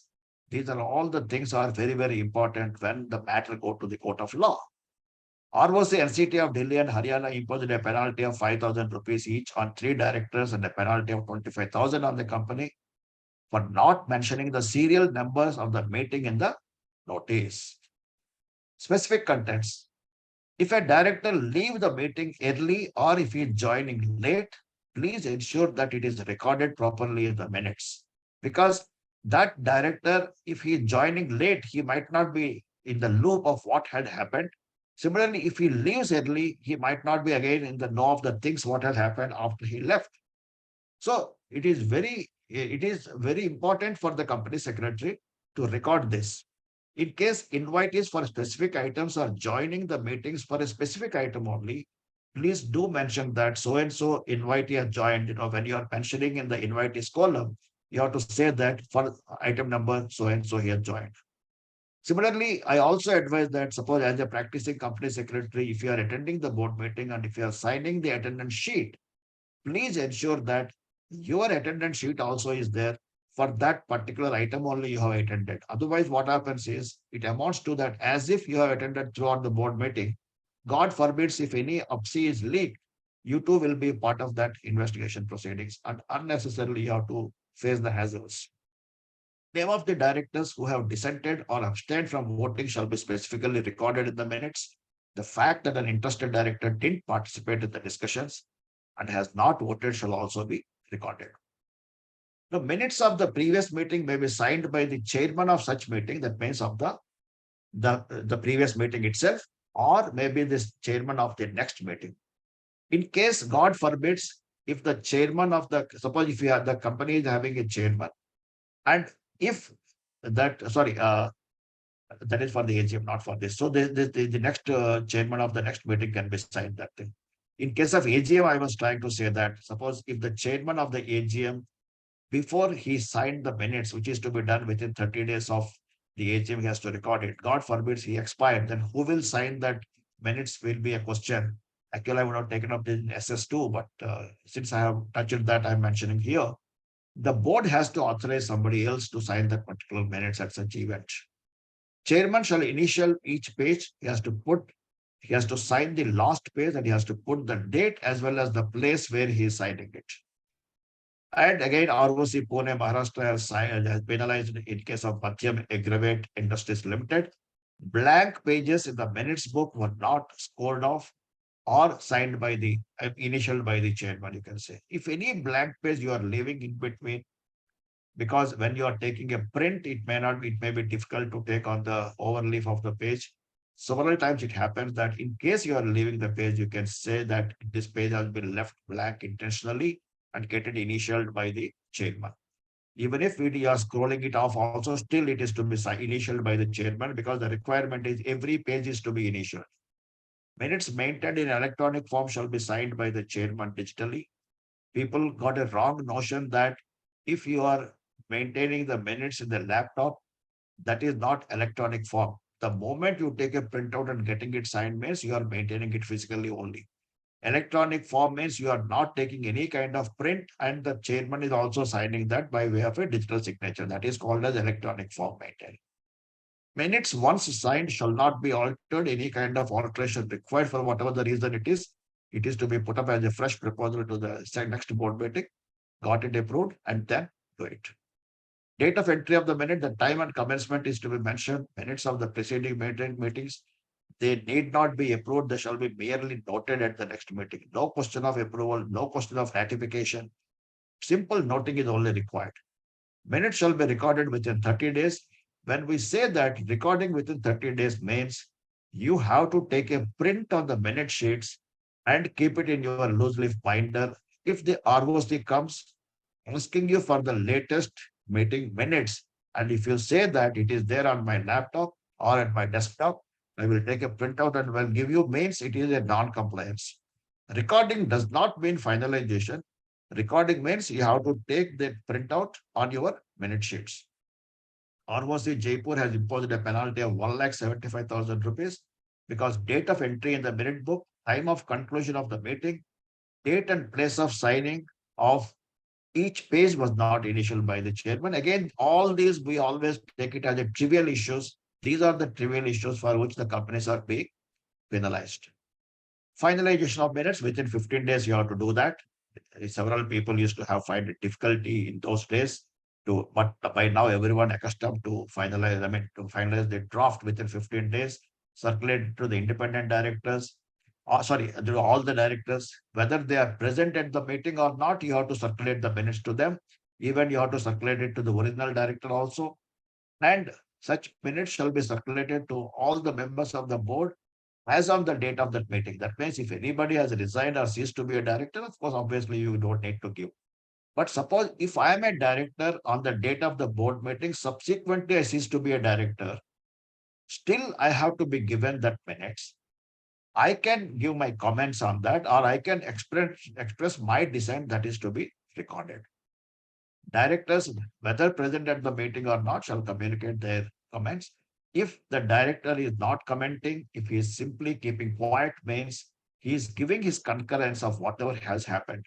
Tomorrow, if anything goes wrong, he cannot take an excuse that he was not present at that particular meeting because the draft has been given, he has not expressed his dissent, or he has not expressed his objection, or any kind of observations he has given. So it is deemed to be that he has been approved that minutes. Where a director has to ratify a decision and he abstains from such ratification, then of course it will not be taken as a deemed approval of the minutes. Once the minutes are signed, within 15 days of the signing of the minutes, the same are to be certified by the company secretary and circulate to all the directors unless until they waive off that. Initially, if you see in the original SS1, which was released on 1st July 2015, this ratification was not there. Subsequently, there was a kind of several what's called observations have received or suggestions have received that considering the confidentiality of the documents, the signed minutes may not be circulated.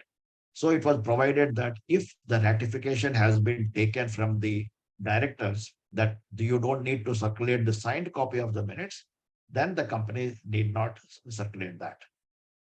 Inspection and extracts of the minutes. As per the Companies Act, who can inspect the board minutes? No member can inspect it, but only a board of director can inspect that. Also, you can get that because minutes fall under the definition of books. Because the books can be inspected by a director, the minutes can always be inspected by a director. That is what the conclusion. But clearly in the law, if you see nowhere it is there that a director has a right to inspect the minutes of the board meeting. Now, as far as the director, no doubt he has it, but question comes, suppose if I am joining as a director of any company today, can I ask the company secretary to show me the previous board minutes of, say, for the last 5 years? I want to go through the minutes. Please show me that. The company secretary is in a dilemma that whether he can show or he can't show. Obviously, he has to consult his chairman or the MD, whoever it is. Even if they ask legally whether he has a right, the answer is there nowhere. Because a director can inspect the minutes. But in the previous 5 years, I was not a director. So technically, one can always challenge me that you have no right to inspect the minutes. Similarly, if I cease to be a director, so for example, I am a director between 2015 to 2020. In 2024, I ceased to be a director, but to defend myself in any of the proceedings during my tenure as a director of the company, I need to inspect the minutes. The company could have said that you are no more a director and you have no right to inspect that. So then what in those days it used to happen was I was to go to the court of law. I was to get the instructions to the company to provide me a certified copy of the minutes or to allow me to inspect the minutes of such meetings. Whereas now SS1 is very clear. It says the moment I am a director, I have a right to inspect the previous minutes of the company. That means to any extent I can go the previous 10 years, 20 years, whatever it is. Similarly, even if I cease to be a director also, I have a right to inspect and ask for extracts of the certified copies of the minutes of the meetings taken place during my tenure as a director of the company. This is a great help to the directors concerned because I don't need to go to the court and get the instructions to the company. I have a right to inspect the minutes during the tenure of my directorship. I can inspect those minutes. I can also ask for certified copies of those minutes. This is a great help according to me because the law was silent completely as far as the inspection of the minutes part is concerned. And similarly, that directors earlier, what used to happen was now SS1 provides that within 15 days, the draft minutes are to be circulated and the directors have to give their observations or objections or dissent, whatever it is. Earlier, what used to happen was after 3 months, along with the next board meeting agenda, I was getting the draft of the previous minutes only for noting purpose. That means by the time I have no clue about it, what has happened, what has not happened. If I have to express, suppose I have not attended the meeting, but I want to express my dissent, where I can do that, the clarity was not there. SS1, according to me, as far as the minutes part is concerned, it has given a great clarity to all concerned. And this is going to be a great help. Now, as far as the revision is concerned, it has happened about appointment of directors in a casual vacancy. This is only appointment of directors in a casual vacancy subject to the provisions of articles of the company to be subsequently approved in the immediate next general meeting. This is an alignment with the Companies Amendment Act 2017. Now this provision is applicable even to private companies also. That's why in case of a public company is removed. Now let us see the SS2. Bala, if any questions are there as far as SS1 is concerned, I can take up that before proceeding to SS2. Yeah, let us go through it.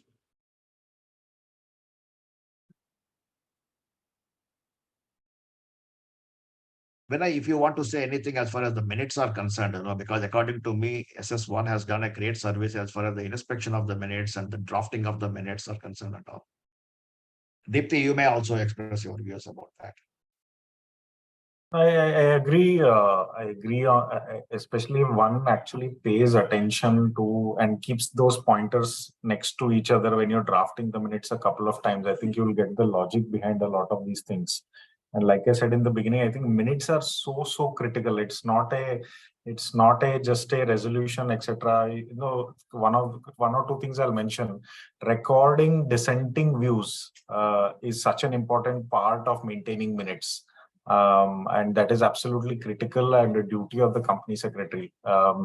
Similarly, when arriving in certain things that you think are critical, let's say there's a proposal for merger amalgamation, there's a proposal for related party transaction, really documenting the points that are discussed, the pros and cons, the risks that the board considered, let's say you're appointing a board member, the factors that the NRC considered, really making the minutes a speaking minutes, that's what I like to call it, is so important. And actually there are a lot of enablers in the secretarial standards. We kind of need to just keep them side by side, maybe for 2-3 times, and then you'll get used to it when drafting. I think that's my overall view on this. In fact, there is one more thing also. People earlier used to get this thing that whether the company secretary is to be shown as invitee or as in attendance, who are the people to be shown as in attendance. So company secretaries used to take that all the company executives are in attendance, only the invitees are showing as invitees and all the directors as present directors. But now SS1 has clearly mentioned even the CFO or the CAO or the CEO or anybody, they have to have an invite, a permanent invitation, or they have to have board meeting to meeting invite. So they have to attend, they can attend only at that time. So they're all invitees only. Only the company secretary is to be shown as in attendance and all the directors are to be present at the meeting.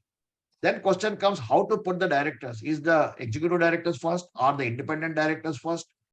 That also has been clarified that chairman is always to be on the top. As far as others are concerned, according to the seniority, according to the alphabetic order or whatever it is. And sometimes people used to draft the minutes in present tense, future tense, past tense, or whatever the tense the company secretary feels like. But for the good order's sake, even that has been clarified that minutes are to be right in past tense and in a third person, and resolutions are to be in present tense. Yes, Dipti, please go ahead. I will just mention that we are creator of the record of the events happen. Means we are writing the history of the company, which will be referred by court of law, future investors.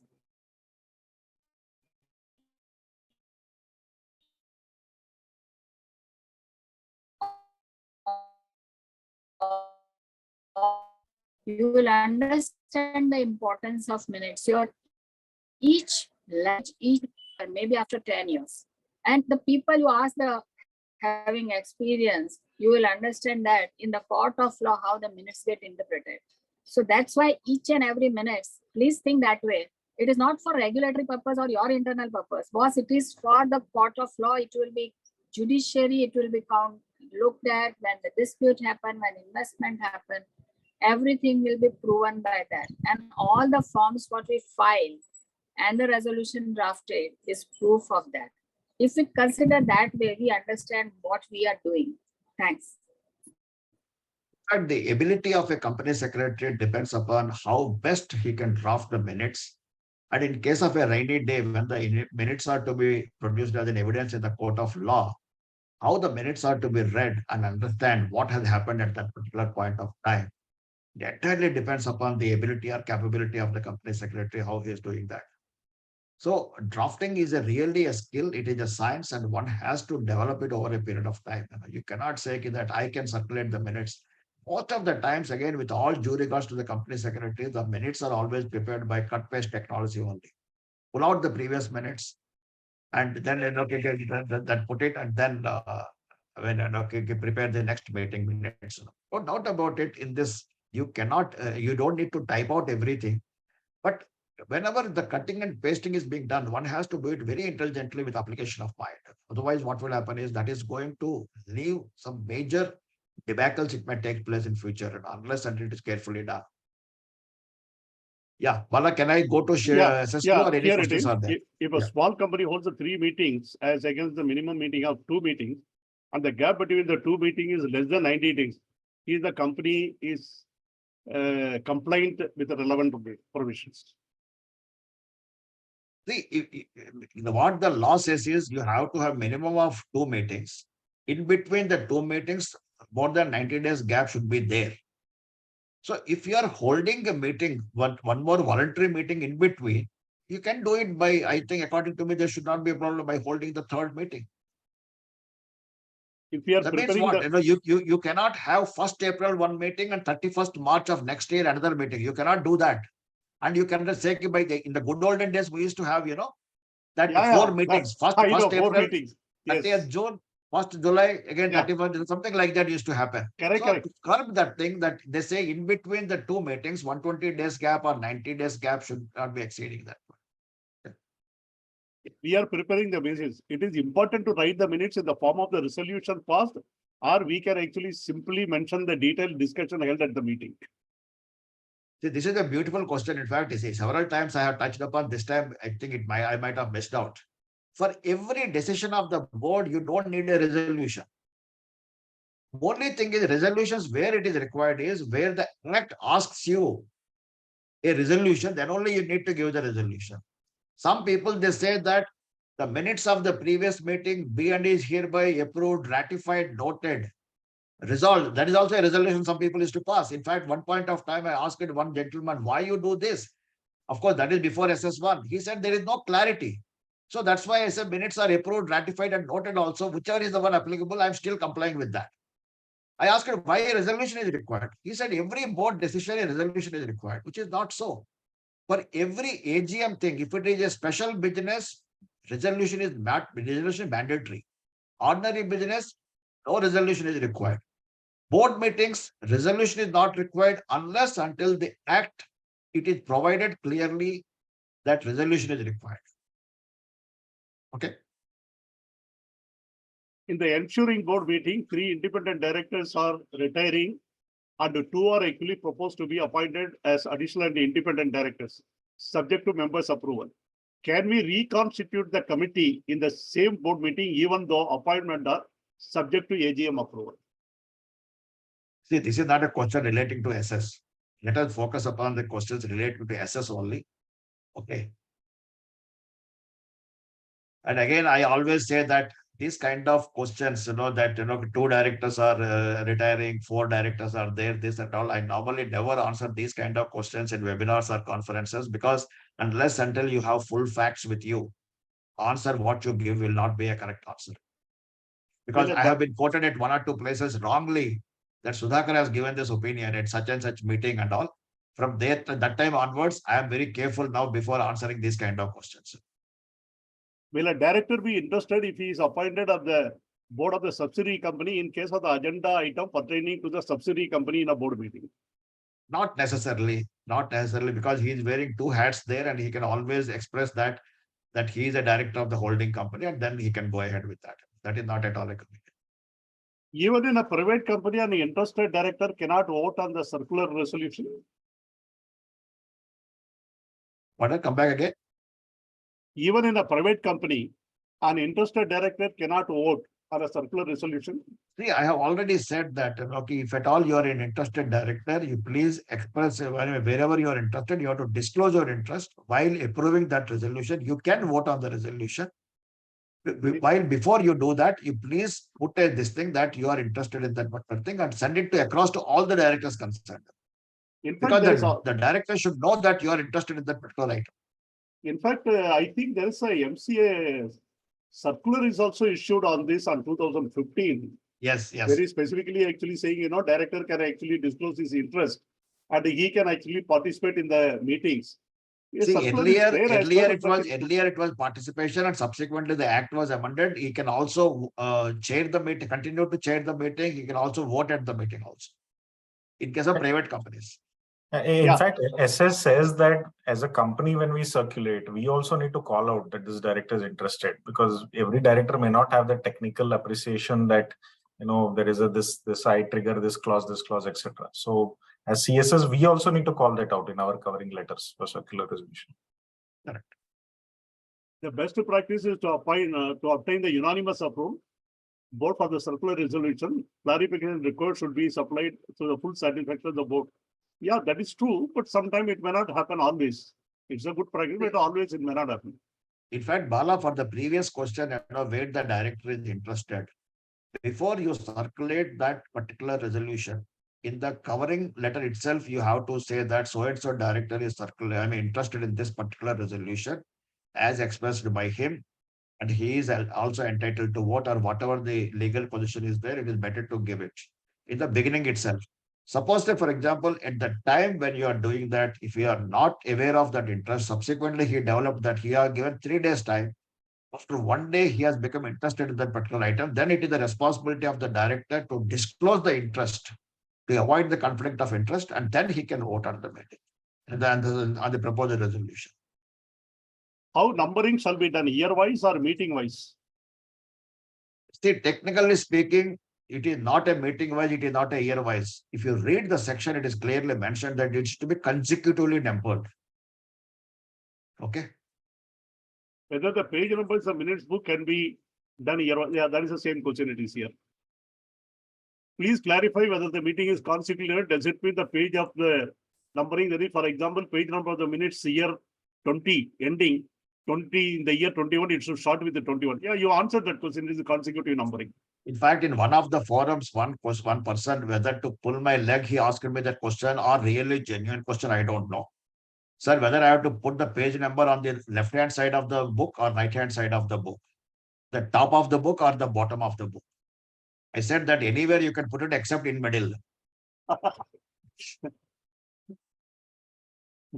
Whether the blank page should be scored and signed by the chairman. Yeah, this you said actually it is to be answered already this question. As per my understanding is the certified copy of the resolution can be given, signed by any directors and the company. However, extracts of the minutes cannot be given unless it is duly signed and recorded in the minutes book. Please confirm. To give a certified copy, it is always, even if the company secretary also, he is to be authorized. Better do that. Similarly, any director and every director cannot certify the copy of the resolution. They have to be authorized to certify that thing. Yeah, somebody has put a question again, signing can the numbering is done manually through pen? In fact, the practice, the numbering is actually done by pen, but the only thing is you cannot do it by pencil. That is what I think. Because I come across some cases. The pencil numbering has been actually objected by the ROC. There has Any been some numbering which you cannot change it, that is what it is required. So you have to have the ink or the mechanical numbering. Yeah, they are told actually indeligible ink it should be signed. That's what it is there. Yeah. Okay. Serial number again, we have discussed this. Serial number again, the same question is there. Please clarify due date for which the draft ratified minutes are required to be circulated and due date of the circulation of the final minutes. There is, see, the due date I already mentioned that when if you are signing the signed copy of the minutes within 15 days of the signing, you have to do that. Means what? That signature on the minutes can take place before the next meeting also, or at the next meeting also. When you do it at the next meeting, 15 days from that meeting date, or if the chairman is signing in between, from the date of that particular date when he has signed it, he will be putting the date. From that date, 15 days you have to take it. If one director attends the meeting in the physical and the other 5 directors through video conferencing in a listed company, is it okay? Yeah, it is okay. Now, no director need to attend in physical mode. Every director can attend in virtual mode. In fact, I conducted the meeting sitting in a room. All the directors are attending from the physical mode only. Video mode only. See, during the COVID period, it happened that. The only thing is, please ensure that it is to be recorded. In fact, in the COVID period, 1 or 2 people called me at that point of time because it was the first time all that kind of meetings were taking place. The company secretary thought the meeting was getting recorded, but ultimately when he tried after the board meeting is over, he came to know that the meeting was not recorded. Then he said, how I have to go with the secretarial auditor because he will definitely ask for the recording. I said that if that is the question, the only answer to that is at the next board meeting, whether it is physical or virtual, please bring it to the notice of the directors that as per the law, the minutes or meetings should be recorded.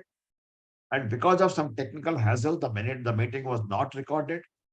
And then what's called as let the board take a note of that. Yes, this has taken place and all. That is how you have to show it to the regulator or to the secretarial auditor concerned, because it is a genuine difficulty what you have.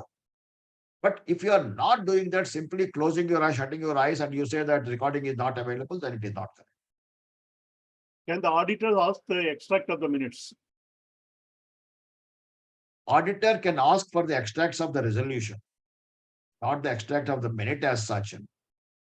And you have to also say that the auditor has to give the reason for that. You see, sometimes what happened is that he has to have his what's called as the peer review of the audit. That for that purpose, they have to have some kind of records. They have to develop it also.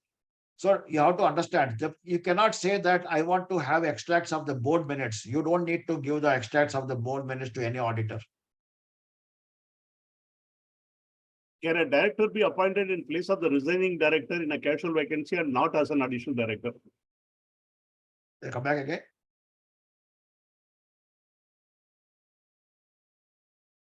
Vacancy and not as an additional director. No, Bala, you got stuck for a minute. I couldn't hear you. No, can a director be appointed in place of a resigning or director in the casual vacancy and not as an additional director? You can. Why not? But only thing was there is a difference is that earlier such director was not subject to the approval of the shareholders. He could have continued till the casual vacancy is over. Whereas now, even in the casual vacancy, also you have to take the shareholders' approval. They can also inspect the minutes. Who? The director appointed in place of the resigned director. Yes, why not? Can the resolution approval can be done by the email? Yes, I think we are reaching at 1 o'clock. Still, I have to cover SS2. Okay, No, let me now take up SS2 that. Yeah, I was telling that. Yeah, only one question is there, Sudhakar. The requirement, the numbering of the minutes was not there before 2015. In case of the old company, the number was not there. Whether the numbers are to be started from after 2015 or can you have to number year to year right from the beginning? Please advise. See, as far as this also has been clarified in the guidance note. If anybody takes pain to read that, Suppose prior to 1st July 2015, if the meetings are not numbered, you can start from that particular 1st July 2015 onwards, meeting number 1, 2, 3, 4 like that. If you are continuing a practice, if you are already having the good practice in place, please continue by all means. I think you can go still, some more questions are there. I think probably. Yeah, I think anyway, what I will do is I'm not going to, because secretarial standard anyway, 2 is concerned, and okay, that 1 is more important. That's why I always used to spend more time in 1. Let me go through that quickly. This is applicable even to the, not only the AGM or EGMs, it is applicable even to the court convened meeting, class meetings, and every meeting it is applicable. As far as the notice is concerned, the difference is that now whether a preference shareholder is entitled for the notice of a AGM. Yes, because section 2, subsection 55 clearly says every member is to be given the notice. They have not said that only people who are entitled to vote, they have to be given at the notice. As far as the preference shareholder is concerned, he is entitled to receive the notice of AGM. He can attend the AGM, but he will not be counted for the purpose of quorum. He cannot vote at the particular meeting unless until there is a dividend not paid for a period of 2 years or more. Then he can, of course, he will get the voting right also. Place of the meeting, it is to be any place. In case of annual general meetings of an unlisted company, it may held at any place in India if prior consent of the members is given. Extraordinary general meetings may be held at any place in India. In case of a wholly owned subsidiary company of an overseas company, that such meetings may be held even outside India also. If a meeting is called at the requisitionist requirement, that means 10% plus voting power people are there, they can also ask the company to convene a meeting. Such meetings are to be held only where the registered office is there. In case of government companies where the registered office is there, or the government of India is directing them to such other places where the meeting can be held. Special business shall be in the form of a resolution. Ordinary business resolutions are not required. Let me also say that in case of a where e-voting is mandatory, no proposer seconder is required. Where e-voting is not mandatory, and you require a proposer or seconder. Time period, it is that earlier there was a confusion, but now it is very clear when you are sending a notice. So the date of the notice, that means the date when you are sending the notice or dispatching the notice, and the date of the meeting is to be excluded. If it is in physical mode, add 2 more days, so 23 plus 21 plus 2 days for postal transit, and exclude the date of dispatch and date of it to 25 days. In these days, nowadays, we are sending only in the electronic mode, so 23 days notice is required. Meetings can be held at a shorter notice of 95% attendance. I mean, the consent for the AGMs. In case of EGMs, majority number having an entitled to vote of 95% or more, then you can do it. But please remember that you have to give that to the 2 days proxy provisions, that for the remaining 5% of the people, they are entitled to appoint proxies before 48 hours of the meeting. That's why it is very, though, it is very clear that if you want to hold the meeting on the very same day, ensure that you have 100% consent. Otherwise, you can hold the meeting at a shorter notice, but only after 48 hours, if it is a 95% attendance. Meetings, once you have given a notice, you are not supposed to postpone the meeting, even for in case of a force majeure reason, suppose kind of earthquake, typhoons, or any tsunami, these kind of riots, these kind of things, you may do it. And that point of time, minimum of 3 days notice is to be given. If you are holding that meeting beyond 21 days, then of course, normal notice again, 21 days notice and all is to be given. Revision is only to the extent that the annual general meetings of an unlisted company may be held at any place in India if prior consent is given by all the members, either in writing or by electronic mode. Such consent shall be received before the meeting. A question always comes that shorter notice consent, whether I have to receive it before sending the notice or before the meeting. Whenever you are proposing to hold a meeting at a shorter notice, along with the notice, you can also send the consent form. But please ensure that before you convene the meeting, that shorter notice consent is to be there in your hands. Otherwise, that meeting is not a valid meeting. These are all in alignment with the Amendment Act. Only these amendments are there. In case whenever there is an AGM shorter notice consent is being taken, please ensure that you have to also take a separate consent for circulation of financial statements under section 136. That notice is also to be taken separately. Otherwise, you may be able to hold the meeting that for under 96 you have taken the concurrence, but not under 136, there will be a problem. Quorum should be there throughout the meeting. Preference shareholders are not counted. And this I told you, and they are not also members who have voted in the remote e-voting. Okay, they have a right to attend the meeting, but they cannot vote at the meeting. Similarly, a related party may not be able to vote, but he has a right to attend the meeting and he will be counted for the purpose of quorum. Please remember that as far as the members' entitlement for the determination of quorum, voting right has nothing to do with that. He should be only a member as on the date. Authorized representatives, no doubt about it. If I am authorized by 5 companies to represent them, I will be counted as 5 people present at that meeting. But on alone, I cannot form a quorum, because for forming a quorum, presence of 2 physical people are required. So if I have one more person, then yes, I can hold the meeting because I am representing 5. The other person is representing 1. So total 6 people are attending that meeting. But physically, there are 2 people only are attending it. So quorum is full. In case of a public company, we require minimum of 5. You can do the meeting. Authorizations of this, in case of representations and all, before the scrutinizers start the scrutiny, these authorizations should be in place. Every resolution except a resolution which has been put to this, I have already told you about proposer and seconder. Proxy cannot speak at the meeting, but proxy has a right to demand the poll, and that together with other people, he has a right to demand the poll. Every company which has provided e-voting facility shall also put the resolution at the meeting through a ballot process. That ballot may be a conventional ballot or a e-poll may be taken. A proxy can vote in the ballot process and cannot vote on the show of hands. Though a proxy can't speak, as I told you, he has a right to demand or join the demand for a poll. Revision, again, the same thing, that it is primarily in alignment with the Amendment Act. Only because of shortage of time, I'm not going to explain that, but because certain important things will be put in. Once you propose the resolutions, you are not supposed to withdraw that. If at all the resolution is to be rescinded, also you have to do it by way of another separate resolution, but you cannot do. Once in case of a e-voting, no modifications of the resolutions is possible.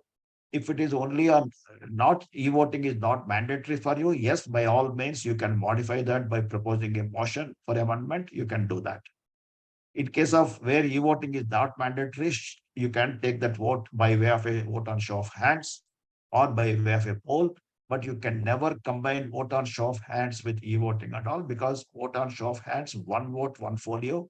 In case of e-voting or a ballot process, 1 share, 1 vote process is there. Distribution of gifts is not permitted, because for Madras Fertilizer case, they have distributed the SBI gift cards. They have entitled for the penal provisions. In fact, they have that company went approached RD, and RD said it is the responsibility of the company secretary to comply with secretarial standards and not of the directors. So why the directors are to be penalized? So he has sent that back to the ROC, asked him to penalize the company secretary, whatever the penalty provisions are there of the directors. Adjournment of the meetings, only the unfinished agenda you can do it. In case of a general meetings, think no supplementary agenda, nothing is there. Similarly, the resolution passed at an adjourned meeting shall be deemed to have been passed on the date of the adjourned meeting, not on the date of the original meeting. Adjourned meeting shall also be held within the time gap of 15 months in case of AGMs are there. And an adjourned meeting, adjourned for want of quorum or otherwise, shall not be held on a national holiday. Postal ballot, each item proposed to be accompanied by an explanatory statement. Whatever the postal ballot resolutions are passed, they will be deemed to be passed at a general meeting of the company. Whatever the postal ballot resolutions are passed, they have to be also noted in the minutes of the meeting. They are, this thing. No amendment or modification is possible in case of, because when the resolutions are circulated to the members for passing with the meetings by way of a postal ballot, because in case of a postal ballot, e-voting is also now mandatory. Minutes of the meeting, again, you have to mention the commencement of the meeting and conclusion of the meeting. Minute book didn't contain the date of entry in the minute. Again, there are some penal provisions are there. Extracts of the minutes shall be given. That a shareholder has a right to ask for the extracts of the minutes, and you are duty bound to give that. But only after 30 days, you have to, suppose if somebody asks you for the extracts on 31st day, you are supposed to give that thing. And resolutions, if any, for internal purpose, if anybody is asking for a certified copy of the resolutions passed at the meeting, that may be issued. In the event of death, this I already told you that in case of event of the death or inability of the chairman of the general meeting, if he has signed the minutes, then the board can authorize somebody to sign that. There are some adjudication matters, lot of things are there. These are all trivial issues that the closely held and private limited companies have been penalized. And I always really pity those promoters and those business people, because of the, according to me, they had that efficient company secretary in service or in practice is there, they could have avoided this. But most of the times, the company secretaries, either in service or in practice, they say that, wo hamara sunta nahi hai, because nobody may listen to you, because complying with the law is always a difficult proposal. Sometimes, by that, if the people to a large extent, they say that, go ahead, kya farak padta hai, kaun dekhta hai. I can tell one example. Day before yesterday, I was going for a reception, and along with my wife in the afternoon time, there was a signal light where virtually nobody was around at that point of time, except one or two vehicles. My wife was pestering me, why you are holding that? Why can't you go when there is no car? I said, look, there is a signal light is there. But where there is a signal light, you have to hold the things. But she was pestering me, "Arey, tum log hai na itna ho, har cheez ko mante ho, har cheez pe darte ho, ye wo, what not at all." Compliance with law is more or less like that. People may say anything to you. You have to hold your vehicle at a signal light, means you have to hold that come what may. That's what I take it view. Now, on the lighter side, I can put the secretarial standards reflections in a Bahubali style. This is how the standards were delivered, and the SSB committee and the council. We have seen the way the standards, when they were out, we have seen like this. This is how the standards are to be nurtured. You need to go to the gym to develop that your biceps or your muscles or whatever it is. So if you want to familiarize with yourself with the standards, you have to read that, you have to understand that, you have to digest that. Over and above all these things, you have to appreciate that. So this is how the standards are to be handled. It is not that simple, no doubt about it. It will come a lot of hardships while you are implementing it. It needs really strength and courage to put the compliance culture across the organization, whether it is secretarial standards or whether it is the Companies Act or the listed regulations or whatever it may be. In this process, you may face this kind of situations also. You have to face with the management, you may have to face with your CFO, your CEO, you may have to get injured in this process, you may be humiliated, you may be insulted, but you have to withstand for all these things, and definitely you will come out in flying colors like this. Compliance of standards gives you this kind of confidence to the company secretaries. You can stand up on the trunk of the elephant and you can say that, look, this is what standards have given me the kind of confidence. Thanks very much for your patient listening. Now I can take what are the questions we have. Yes, Mala.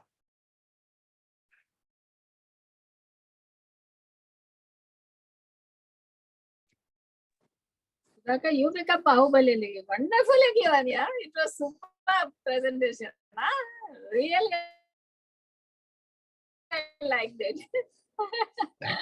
One will. So Bahubali aa gaya. Yeah. Okay.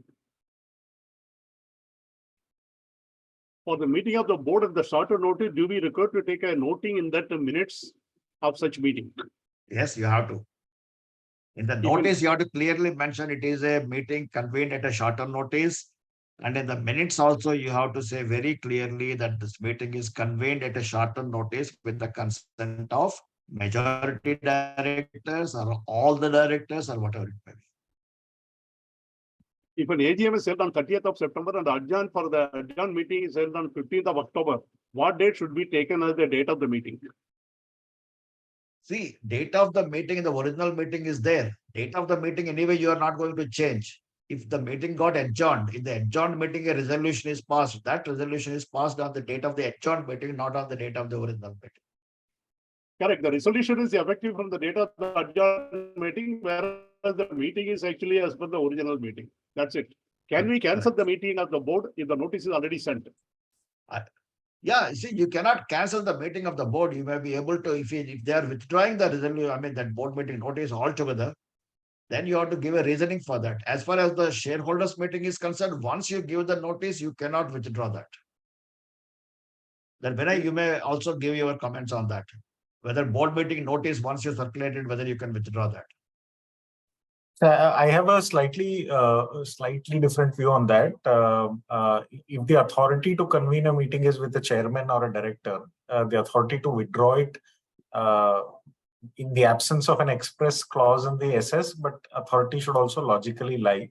But there has to be a very genuine reason for it. It cannot be just that you called and you withdrew. Correct. And the right practice would be to therefore document it, not only at the time of cancellation, but also subsequently in the in minutes, etc. I mean, noting it is the key. I think you gave it in one of the examples where you said about the recording getting not getting done and all of that.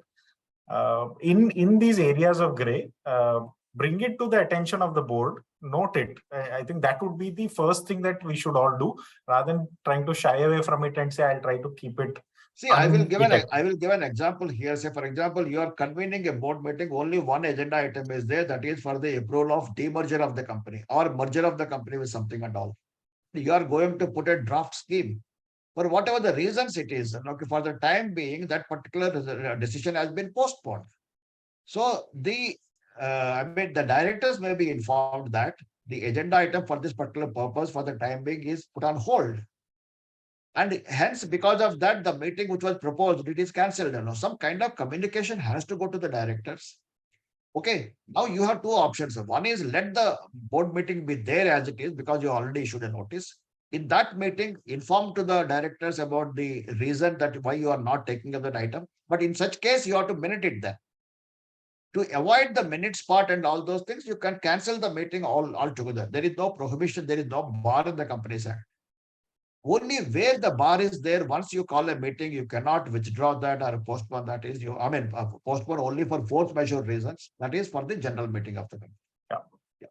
I think equally important to say that circular resolution also apply the same yardstick, especially if someone has voted, then you should not withdraw. Correct. I agree. So just have that differentiation. Correct. Dipti, I just wanted to check with you one thing. We have still more questions, but now the time is at 1:15. How long we can continue? Now we have to cover the questions quickly because otherwise we have to stop the presentation. But since presentation is done, I think if the participants are ready, then why can't we continue that? Let us answer the questions, because this is a very important subject. Let us do that. No, there is no problem. I'm only checking up with your convenient time. That's it. 15 Unless you have the restriction of the timing, then that is the question. No, another 15 minutes we'll cover the questions. Okay. In case of the meeting held through the VC, attendance register to be signed by the chairman only, or all the directors attended in the meeting? See, that I think when I should not take all the questions because you are the main panelist today. So you please take it wherever I have to pitch in, I will do that. I think since it's on VC, there is a provision that the attendance is recorded by virtue of presence at the VC. So I think many of these questions are answered in that sense in the SS as well. But the CS needs to authenticate that these people present through VC. In a board meeting, 3 directors physically and 1 through the e-mode. 4 was actually required to have the quorum. In between the meeting, 1 through the e-mode got disconnected. Can they continue with the meeting? Or will the meeting be valid if the quorum was not there throughout the meeting?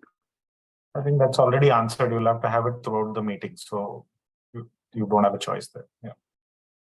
The notice prescribed that the meeting by the VC, however, on the day of the board meeting, most of the directors attended the meeting in the person of the register office of the company voluntarily.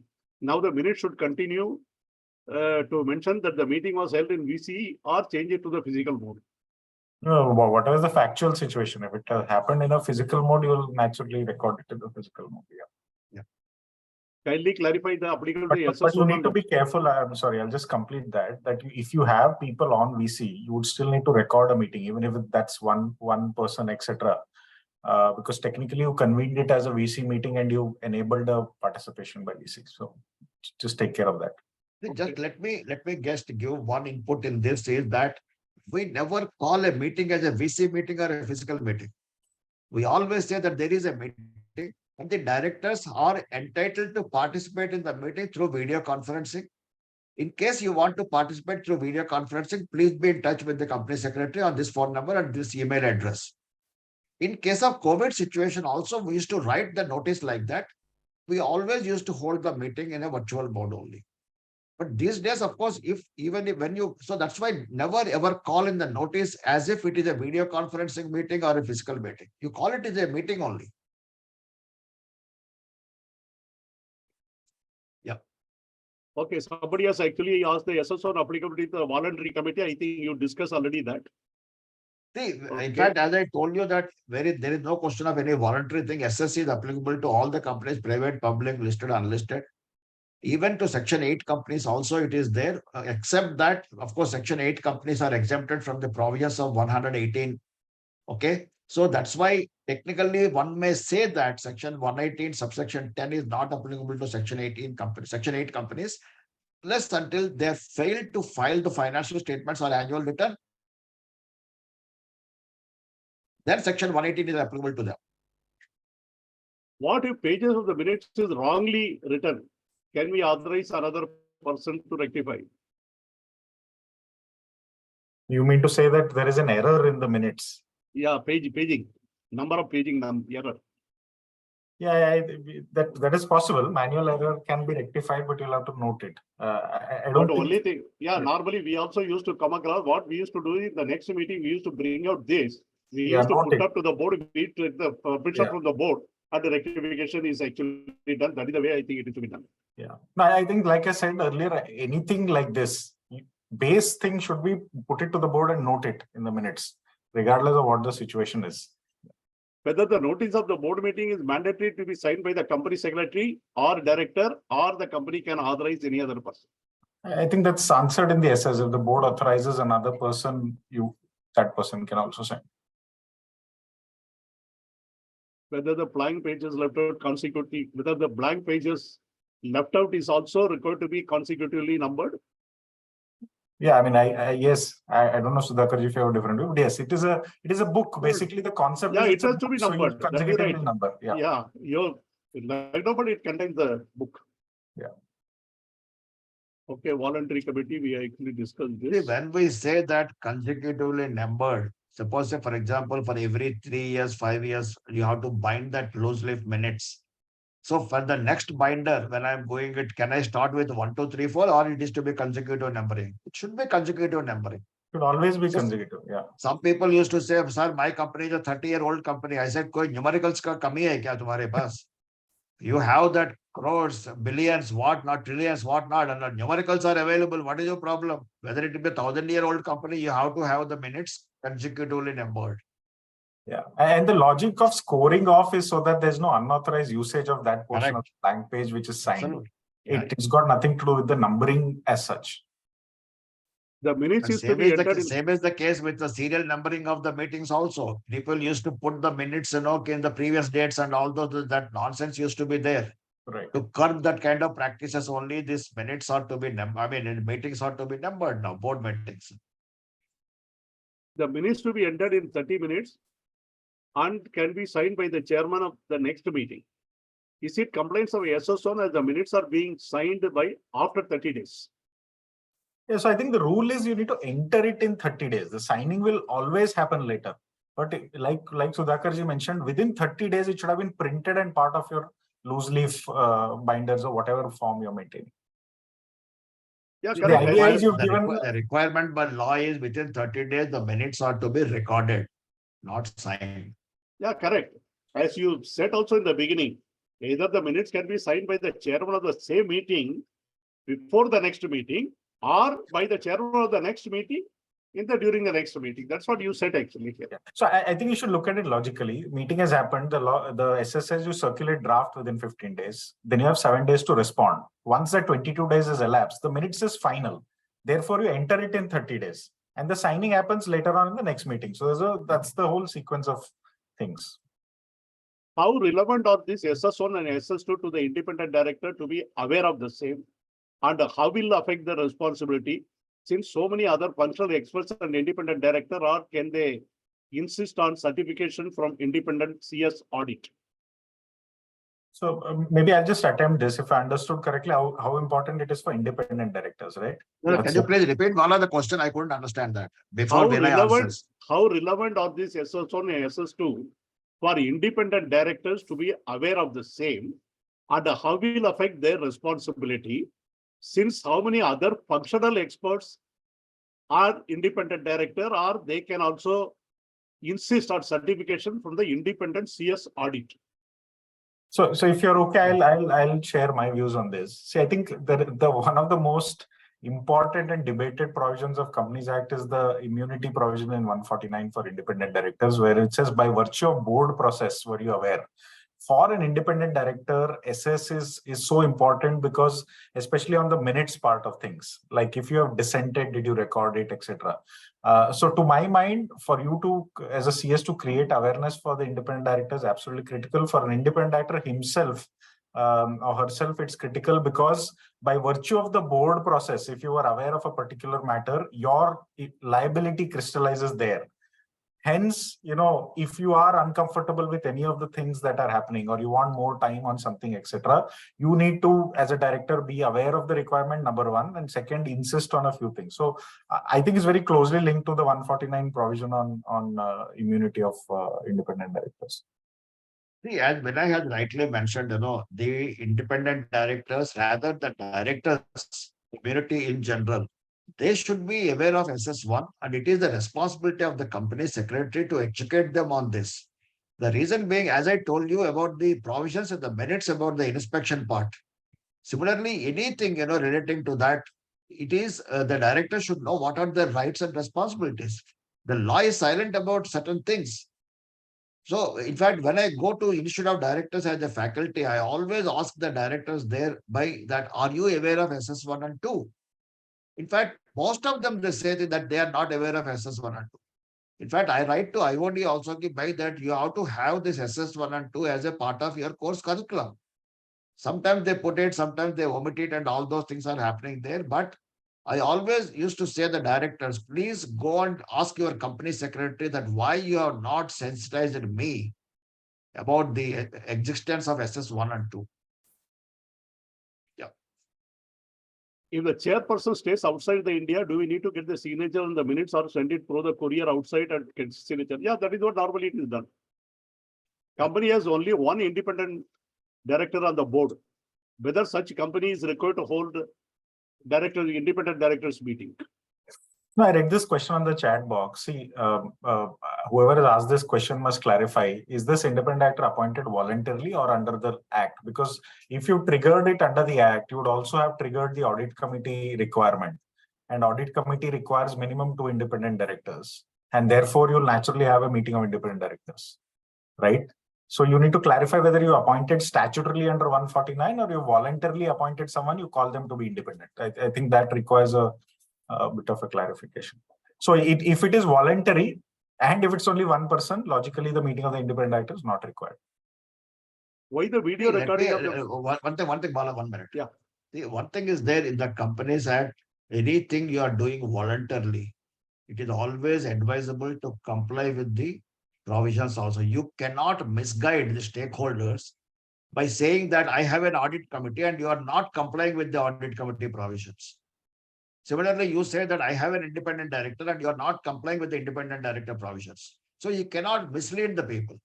That's why it is always said that once you go for voluntary, even if in the secretarial standards also it is there that if by any chance, if it is not applicable to you, but still voluntarily you are complying with, then you have to comply with as a whole. Same is the case with audit committee or other committees also. If they are not applicable to you, but you have voluntarily opted for that, please comply with the provisions of the Companies Act to the core. You cannot say that pick and choose thing is not permitted. Sudhakar, I 100% in agreement with you because I can actually give an instance. In case of the non-banking financial companies which are registered with the RBI who get the licenses, even a private company can be a non-banking finance company.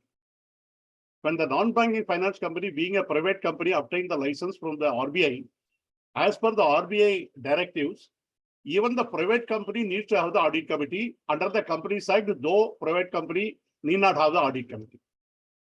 But RBI has very categorically mentioned in their guidelines, once you have the audit committee, all the provisions which are applicable under the Companies Act will become applicable to the audit committee. They'll have to comply with it. So as you rightly say, even if you appoint voluntarily also, but mandatorily you have to comply with the requirement which are applicable to that position.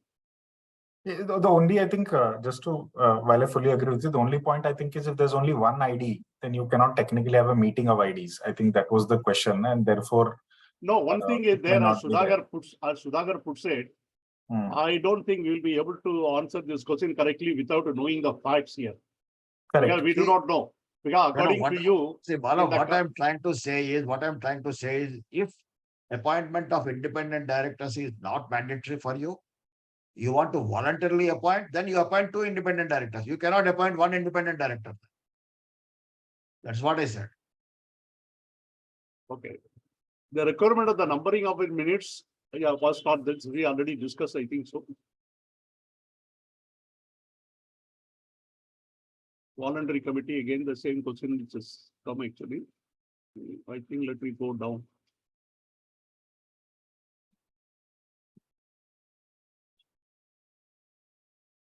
According to the Supreme Courts, no resolution document or judgment is final unless until it is signed by the signature. That's the information, I think so. If a meeting is held through the physical voting, whether the attendance reaches a record to be signed by the invitees attended at the meeting. See, that invitees have to sign the attendance register if they are physically attending the meeting. If they are attending the meeting through a virtual mode, it is the responsibility of the company secretary to authenticate the attendance of those people who are attending the meeting in a virtual mode. As I have mentioned that if a invitee is only for a particular business item, it is advisable to mention the fact both in the attendance register as well as in the minutes of the meeting also. The venue of the meeting needs to be written in the notice of the VM. What should be the written in case of the VC meeting or the hybrid meeting? I think it'll be deemed to be your registered office as the VC rules. Yeah, that's right. See, it is again different practices have adopted. This question has come up during the COVID time when every director was attending the meeting. Where it is, because the registered office is closed. Meeting is not taking place at the registered office. So one question was where the chairman was sitting and conducting the meeting. The location of the chairman is that meeting place. Okay, because at one point of time in the rule 6, if I am not wrong, was also there like that. From where the chairman is conducting that virtual meeting, that is the place where the meeting is taking place. So what, in fact, in Reliance we did was, which is the chairman's residence. We were showing that this is the presumed meeting. The venue of the meeting is the chairman from where he is conducting the meeting. So it all depends upon. Some people may take a view as chairman, registered office. Some people may take a view as the residence of chairman. Whatever it is. What should be the least time the issuance of the notice for the shorter notice to the director members? I think beautifully you explained, Sudhakar, 95% people and 5% people, that 48 hours of proxy time that you very well explained actually in these questions. I think let me come to the end again.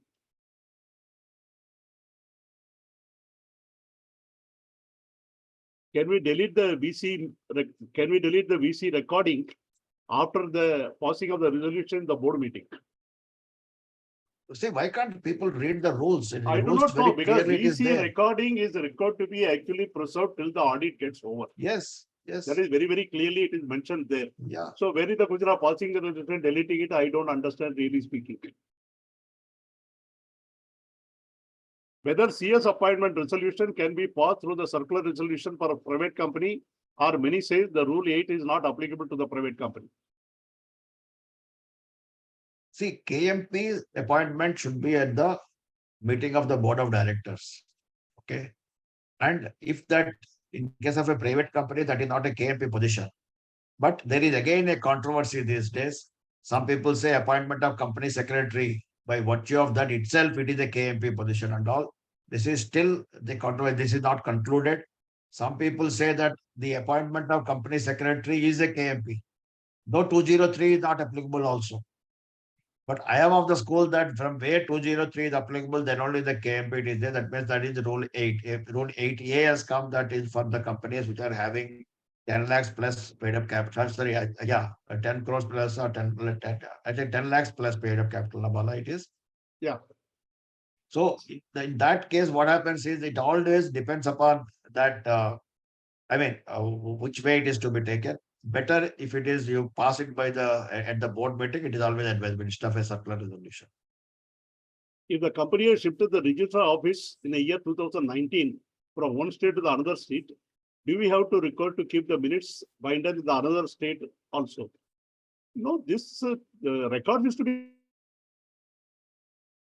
to the new place. It should be the new registrar office place. There's only one record, so you can't Yeah. keep places. And this is, you have to maintain it in perpetuity. It is just like that. I have been transferred from Hyderabad to Delhi, and whether I have to take my TV and other things also, and you have to, you know. That is right. The resignation of the ID and the CS can be approved by the circular resolution in a listed company. So I think resignation doesn't need approval. Resignation doesn't need the approval. Resignation needs only the noting in case of the, what you call a directors. But in case of the CS, again, it is, subject to that notice condition, service condition, etc. The 3 months notice subject to approval, clearance, etc. and other thing and all, it will depend upon that. Yeah, and for listed companies, I think it gets a slightly more complicated because you need a Reg 30 disclosure to the stock exchanges, etc. And therefore, by practice, we do get it noted with the board before we announce externally. Your board cannot get to know something by looking at a stock exchange intimation. So ID, etc., we do get it noted. We have a very short timeline to disclose, but it's done. I think that is all the questions I have come. I see there's one hand raised in this group. I wonder it's for a question. Yeah. Mridul Sharma. Mridul Sharma, can you actually unmute and talk? I think we need to ask our IT department to enable her to speak.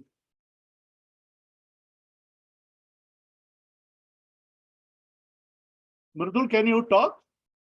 Are you able to unmute yourself?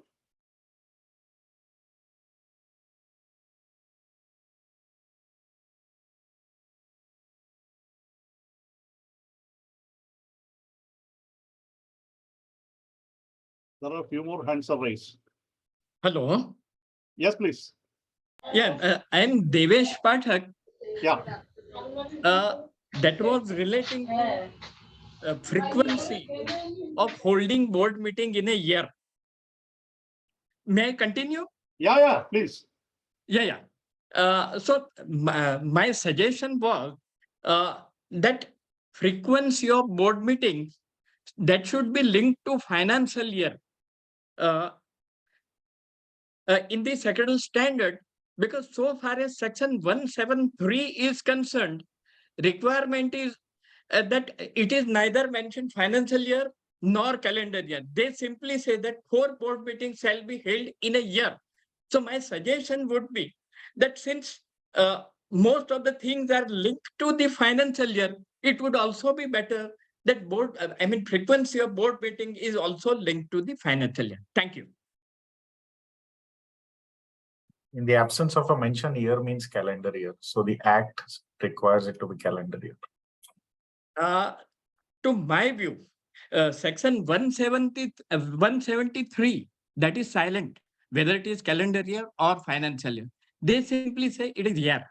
That's what I'm saying, that if you were to look at it in the absence, so wherever it's required to be financial year, the act specifically calls it to be financial year. All other places, year. This is the definition under General Clause Act. Year is a calendar year. Yeah. So that's what I say, that I mean, SSB has discretion. That's what I would like to say. Is that SSB should state and clarify that it can be financial year. But I think Devaspai, Yeah, please. SSB can, because that being this interpretation in Companies Act, that wherever the financial year is not mentioned, it's a calendar year. SSB I fully appreciate that logic. yeah. SSB can clarify. I think Sudhakar, you have to take it. That is the suggestion written by other participants also. Can we hear from Vandana Patel?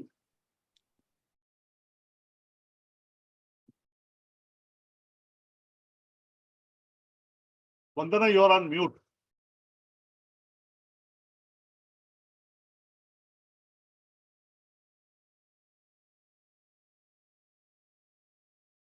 Sorry, sir, wrong way raised hand. Okay, anyway.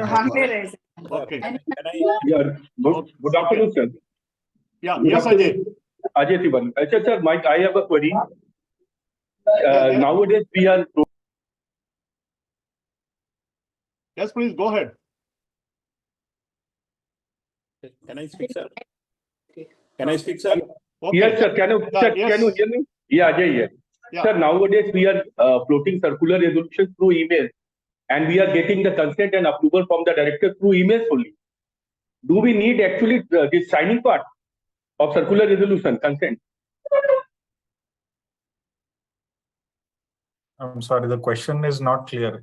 Are you asking whether we can circulate and obtain consent? What he says is, it's a circular resolution done through the email.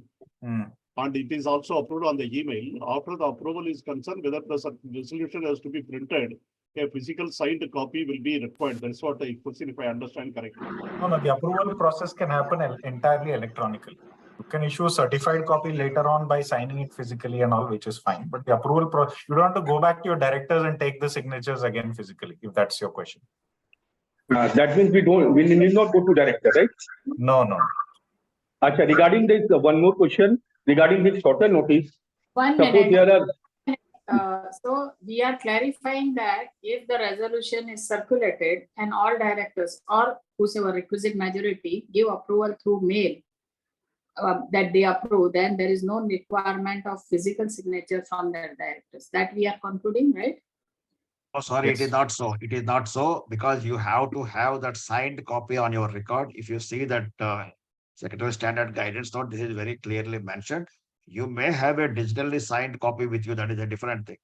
But most of the times, what the director says is that since considering the urgency, I am giving my clearance like this, and I will be sending the signed copy of the resolution in due course of time. And you have to have on your record a signed copy. That signed copy may be a physically signed or digitally signed. In fact, we also used to get it signed, because once the circular resolution is approved, what we used to do, we put in the resolution format. We actually write it is approved, whatever the date is, the resolution is passed as per the email. We used to get it signed for our record purposes. But I mean, to my mind, the Secretarial Standard does allow electronic approval as it stands. And the way things, and if this is indeed the technical interpretation, then I would request that this be taken up for change, because The reason for that, the rationale for this thing is that the email, tomorrow somebody can say, without my concurrence, this email has been sent to you and all, the director can always dispute the particular resolution. So always it is better that you have to have the signed copy of that. In the guidance note, this is very clearly given. Because otherwise what happens is that sometimes it may so happen that his PA has given that this concurrence and all without his listing and all, something can happen like that. So emails are not an authenticated version of the things. Always, wherever you have this kind of important things, you have to, yes, for the purpose of immediate this thing, you can take it out. But subsequently, you have to have this thing. As far as the secretarial auditors are concerned, I'm sure that they insist for the signed copy of the resolutions, either physical or digital. And put that way, signature is a conclusive evidence, email is a supportive evidence. Yes, correct. Yeah, that is right. Thank you, ma'am. That is Yes, right. thank you, ma'am. So one more query. We are required to hold mandatory 4 board meetings in a year, minimum. That is Q1, Q2, Q3, Q4. My question is, can that be held in a shorter notice, considering it's an urgent meeting? Can we call it an urgent meeting? A. B. What happened in case of companies which are holding meeting at a shorter notice? They are not required to have an independent director. If it is approved by all the director, is it okay? There are two questions embedded in. Ajay, I think if I am not wrong, you are not reading the guidance note and the standards properly. If you kindly read that, you will find all these answers with you. Okay. Sir, can I ask my question? Yes, please, Mahesh. Yes, go please ahead. go ahead. Yeah, thank you, sir, for the opportunity. My question is, Why can't you people switch on your video also? Let us see you, because otherwise we never get the opportunity to see you people. I don't think there is a enabling video is switched off here. Okay. Then Yeah. go ahead. No problem. okay, Yes, sir. Bhagesh, go ahead. Yes, sir. My question is like, as a director, I am asking the company secretary to give me the video recording of the meeting, because the meeting was held in virtual mode. But the company secretary says that there is no such provision in the act or the standards or the rules. So, what is your opinion on that? When you give after that, I will say. Pardon, sir? When you may answer this question. Otherwise, after that, I will chip in.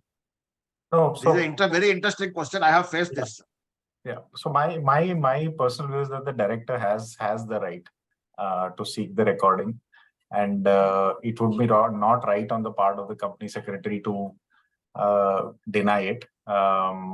And especially if these are forming part of your statutory records, there is no way you can say that you will not give it. Therefore, my view is that view is not correct, that you're not entitled to see it as a director. No, actually, I have asked in writing 3-4 times during my directorship with a PSU, and I was. Mahesh, let me answer this question. Mahesh, let me answer this question to you. 1 minute.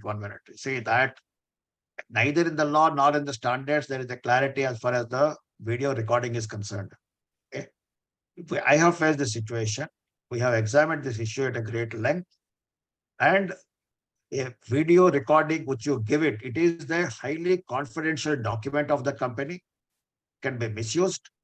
That can be put on the social media also tomorrow. You cannot stop it. Once you give that recording to any of the director X or even present. So that's why we resisted that giving the recording. However, we told the director, if you want to watch the recording, by all means, we will put a separate show for you. Please, that 3 hours, 4 hours and all, you can sit and you can watch it. But we definitely resisted as far as the giving the recording is concerned. You can put it on your virtual data room, that particular link, let him see that, but he cannot download it. He cannot copy that. That precautions you have to take it. Because this particular recording, if you give it to a director or anybody as such, it can be misused always. Sudhakar, I agree with you very 100%. I also faced the same situation when I was working in the Vodafone group of companies. They wanted to have that copy, but I said, no, you come, we will actually run the show for you. You watch whatever you want, other thing and done. No copies of the recording will at any time be taken. That's all. That's what we also did. Let me also further say one more incident I have faced when I was working in my previous company, that in Reliance itself. One of our joint venture partner, who is a director, he said, I want to audio record the proceedings of the meeting. We said that you cannot do that, because proceedings of the board meeting is having a sanctity. And every director knows that this is a very confidential thing. This is not available to anything in the public domain. When the minutes you are not giving to anybody, except that inspection you are giving, it means what? He can see the minutes and all. So in this case also, what happens is, the moment you allow somebody to audio record that, suppose if he can do without your knowledge, if somebody can record it, it is a different thing altogether. But of course, always I can go to the court of law against him for recording the proceedings without having any permission. That is a different thing altogether. But technically, I can resist, and I have resisted that for the audio recording of the proceedings of the board meeting. Here, Sudhakar, I'll just add, because certain CS, maybe fresher, they in a physical meeting without the knowledge of the board, since they have to draft the minutes, they record the meeting. This is not correct. You have to inform to the board, take the permission, and then you have to do. Yeah. In fact, let me put it this way, that in Reliance, as a secretarial department, we used to record the proceedings of the meeting with the permission of the chair, as you rightly said, Dipti, and we used to inform the directors also that these proceedings of the meeting are being audio recorded for the purpose of finalizing the minutes, and any kind of leakage, the company secretary will be held liable for that. And So what we also used to do that once that meeting is over and all, we used to ensure that it is properly destroyed. That because it is handling a fire virtually. Tomorrow, God forbids, if anything happens. Yeah. Rajashri, you can speak. Sir, can I speak something? Yeah. Thank you, Dipti ma'am. First of all, today I am seeing now that many legal points are being discussed. So being an advocate, I could not resist myself. So my point is, I totally agreed with the Sudhakar sir that no audio recording is permissible. But in respect of video recording, can it be done that we can call that person to come in the office and inspect the video recording and compare it with the minutes? And if he sees something dissimilarities, then he can challenge. I have dealt with some cases The in. same was answered, sir. The same was answered that we can watch and record. We can arrange later on. Not the copy can be shared. The same thing was we answered. Yeah. Let me also put Mr. Rajarshi one more thing also for your kind information that in fact in one time one of the directors said that I will bring my legal counsel to view the proceedings. We resisted that. We said no, we will not permit that because it is not a movie to show all the to your legal counsels and to anybody and everybody like that. You as a director only have the privilege, if at all, to watch the proceedings of the meeting as a director. Absolutely, sir. Yeah. Absolutely, sir. Because a lawyer can only appear before the court, or he has to obtain a court order to inspect. Yeah. And so being a legal person, I think we have here to provide the solutions. What is the solution? The solution which I think that what you have suggested is the best solution. Yes, Bala, go ahead. Yes, Krati Kaur, you can speak.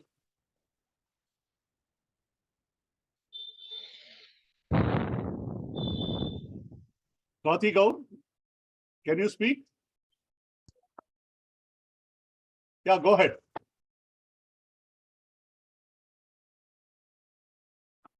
Sir, may I ask a question? Yes, please. Sir, I have a doubt regarding for what period we have to maintain the record of video recording, which video recording of proceeding of a board meeting. The provision is there in the act itself, at least till the completion of the audit. Yeah, I think this question also discussed, we are answered also. The recording is required to be preserved till the audit gets over. Okay. Dave Prabhakar, can you speak? Good afternoon to you. This is a clarification regarding frequency of board meetings. Act says only 4 board meetings in a year, ensuring that there is no gap of more than 120 days. But standard says every calendar quarter. Is it mandated to have meeting in every calendar quarter when the act says not required? When act does not specify that. The standard is a part of law. Okay. In the law, even if, see, because in the secretarial standards, at some places, it has gone beyond the Companies Act also, because Companies Act at certain places has not clarified everything. So, in fact, for a good order's sake, as a good governance point of view, Secretarial Standard 1 and 2 have brought in certain provisions. And in fact, some people say, for example, this draft minutes are to be circulated within 15 days. Signed copy of the minutes are to be circulated within the 15 days of draft, the signatures, etc., etc. These are all not there in the law. Several times the people say that act, the secretarial standards have overridden the act. Nowhere they have overridden the act. It is a part of the act itself. Because whatever is there in SS1, if that is only clarifying it more than what is there in the law, that's it. So you cannot say that standards have overriding the law or something like that, because standards are part of section 118 subsection 10. So it is mandatory to comply with these two standards. So it is a part of law for all purposes. Okay. I think we will take only one question. It is almost 2 o'clock. Now we are crossing the limit, 1:30, 1:45 maximum. Okay. So only This one. is the marathon meeting, I think. Uh, This is the longest meeting, I think, after my joining at least. yeah. Yes, I Bala. think Okay. Omnibus RPT approval, can we do through circular resolution for the audit committee? Technically, yes. Technically. Omnibus approval can be done for a circular resolution, but it is not advisable. If I am the audit committee member, I will never allow that. Because when you are approving related party transactions, you need to understand the transactions. Technically, there is no bar, but governance point of view, there is an issue there. Vinay, you may also give your opinion. No, fully agree. So I think from a technical standpoint, as long as in ordinary course arm's length, the law allows you it to be by circular. But omnibus has a totally different connotation to it, because you're literally taking 50, 100 transactions at a time. And without explanation and appreciation, it's very difficult from a governance standpoint for an audit committee chair or an audit committee member to say, I've appreciated and actually gone through everything. So not advisable from a governance perspective. Technically, may still pass the muster of law if it's in the ordinary course and arm's length. Here, an executive director change the designation to the non-executive director in the main board listed company, whether it requires members' approval or through the board approval. What can we do? Again, this is nothing to do with secretarial standards, and let us not take up this question. This question may be asked off the record. Okay. Definition of the year that we discussed, I think omnibus approval we have discussed there. And okay. Video also we talked about it. With regard to the discussion of the sharing of the video recording of the board meeting, as it practically, is it okay to share with the minutes in writing duly certified by the chairman?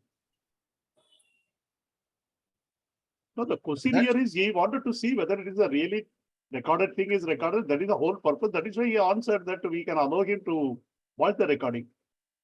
Yeah, I think this one's answered already in detail. Yeah. Sir, if we had one meeting in the month of March, at the second in the June, on third meeting on a different date, that is one in September, one in October, does it comply with the requirement of holding a four board meeting in a year? Please read the guidance note. It is very clearly explained. This also we discussed elaborately financial year versus calendar year and other thing and that. I think probably, as you rightly say, people to go to the standard and guidance note also. Yeah.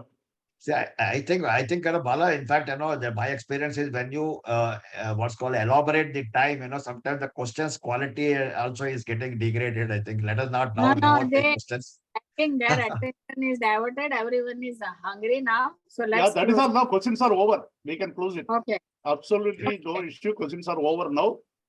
I think even from my joining time also, right from the beginning, Sudhakar said it in his tenure.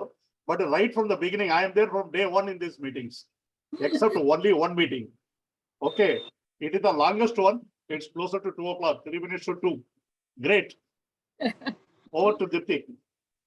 Yeah, thanks everyone. Thanks, Vinay, for your time and contribution of your sharing the experience. Thanks, Sudhakar, for that Bahubali presentation. And thanks, Mr. Bala, for handling question very swiftly and intelligently. Thanks all the participants. And I know you have been waiting for long for your lunch. You can join that. And thanks again. Let's meet next week. Thanks, everyone. Thank you, Mr. Vinay. Hats Thank up you, to all of Thank you. Hats up to all of you.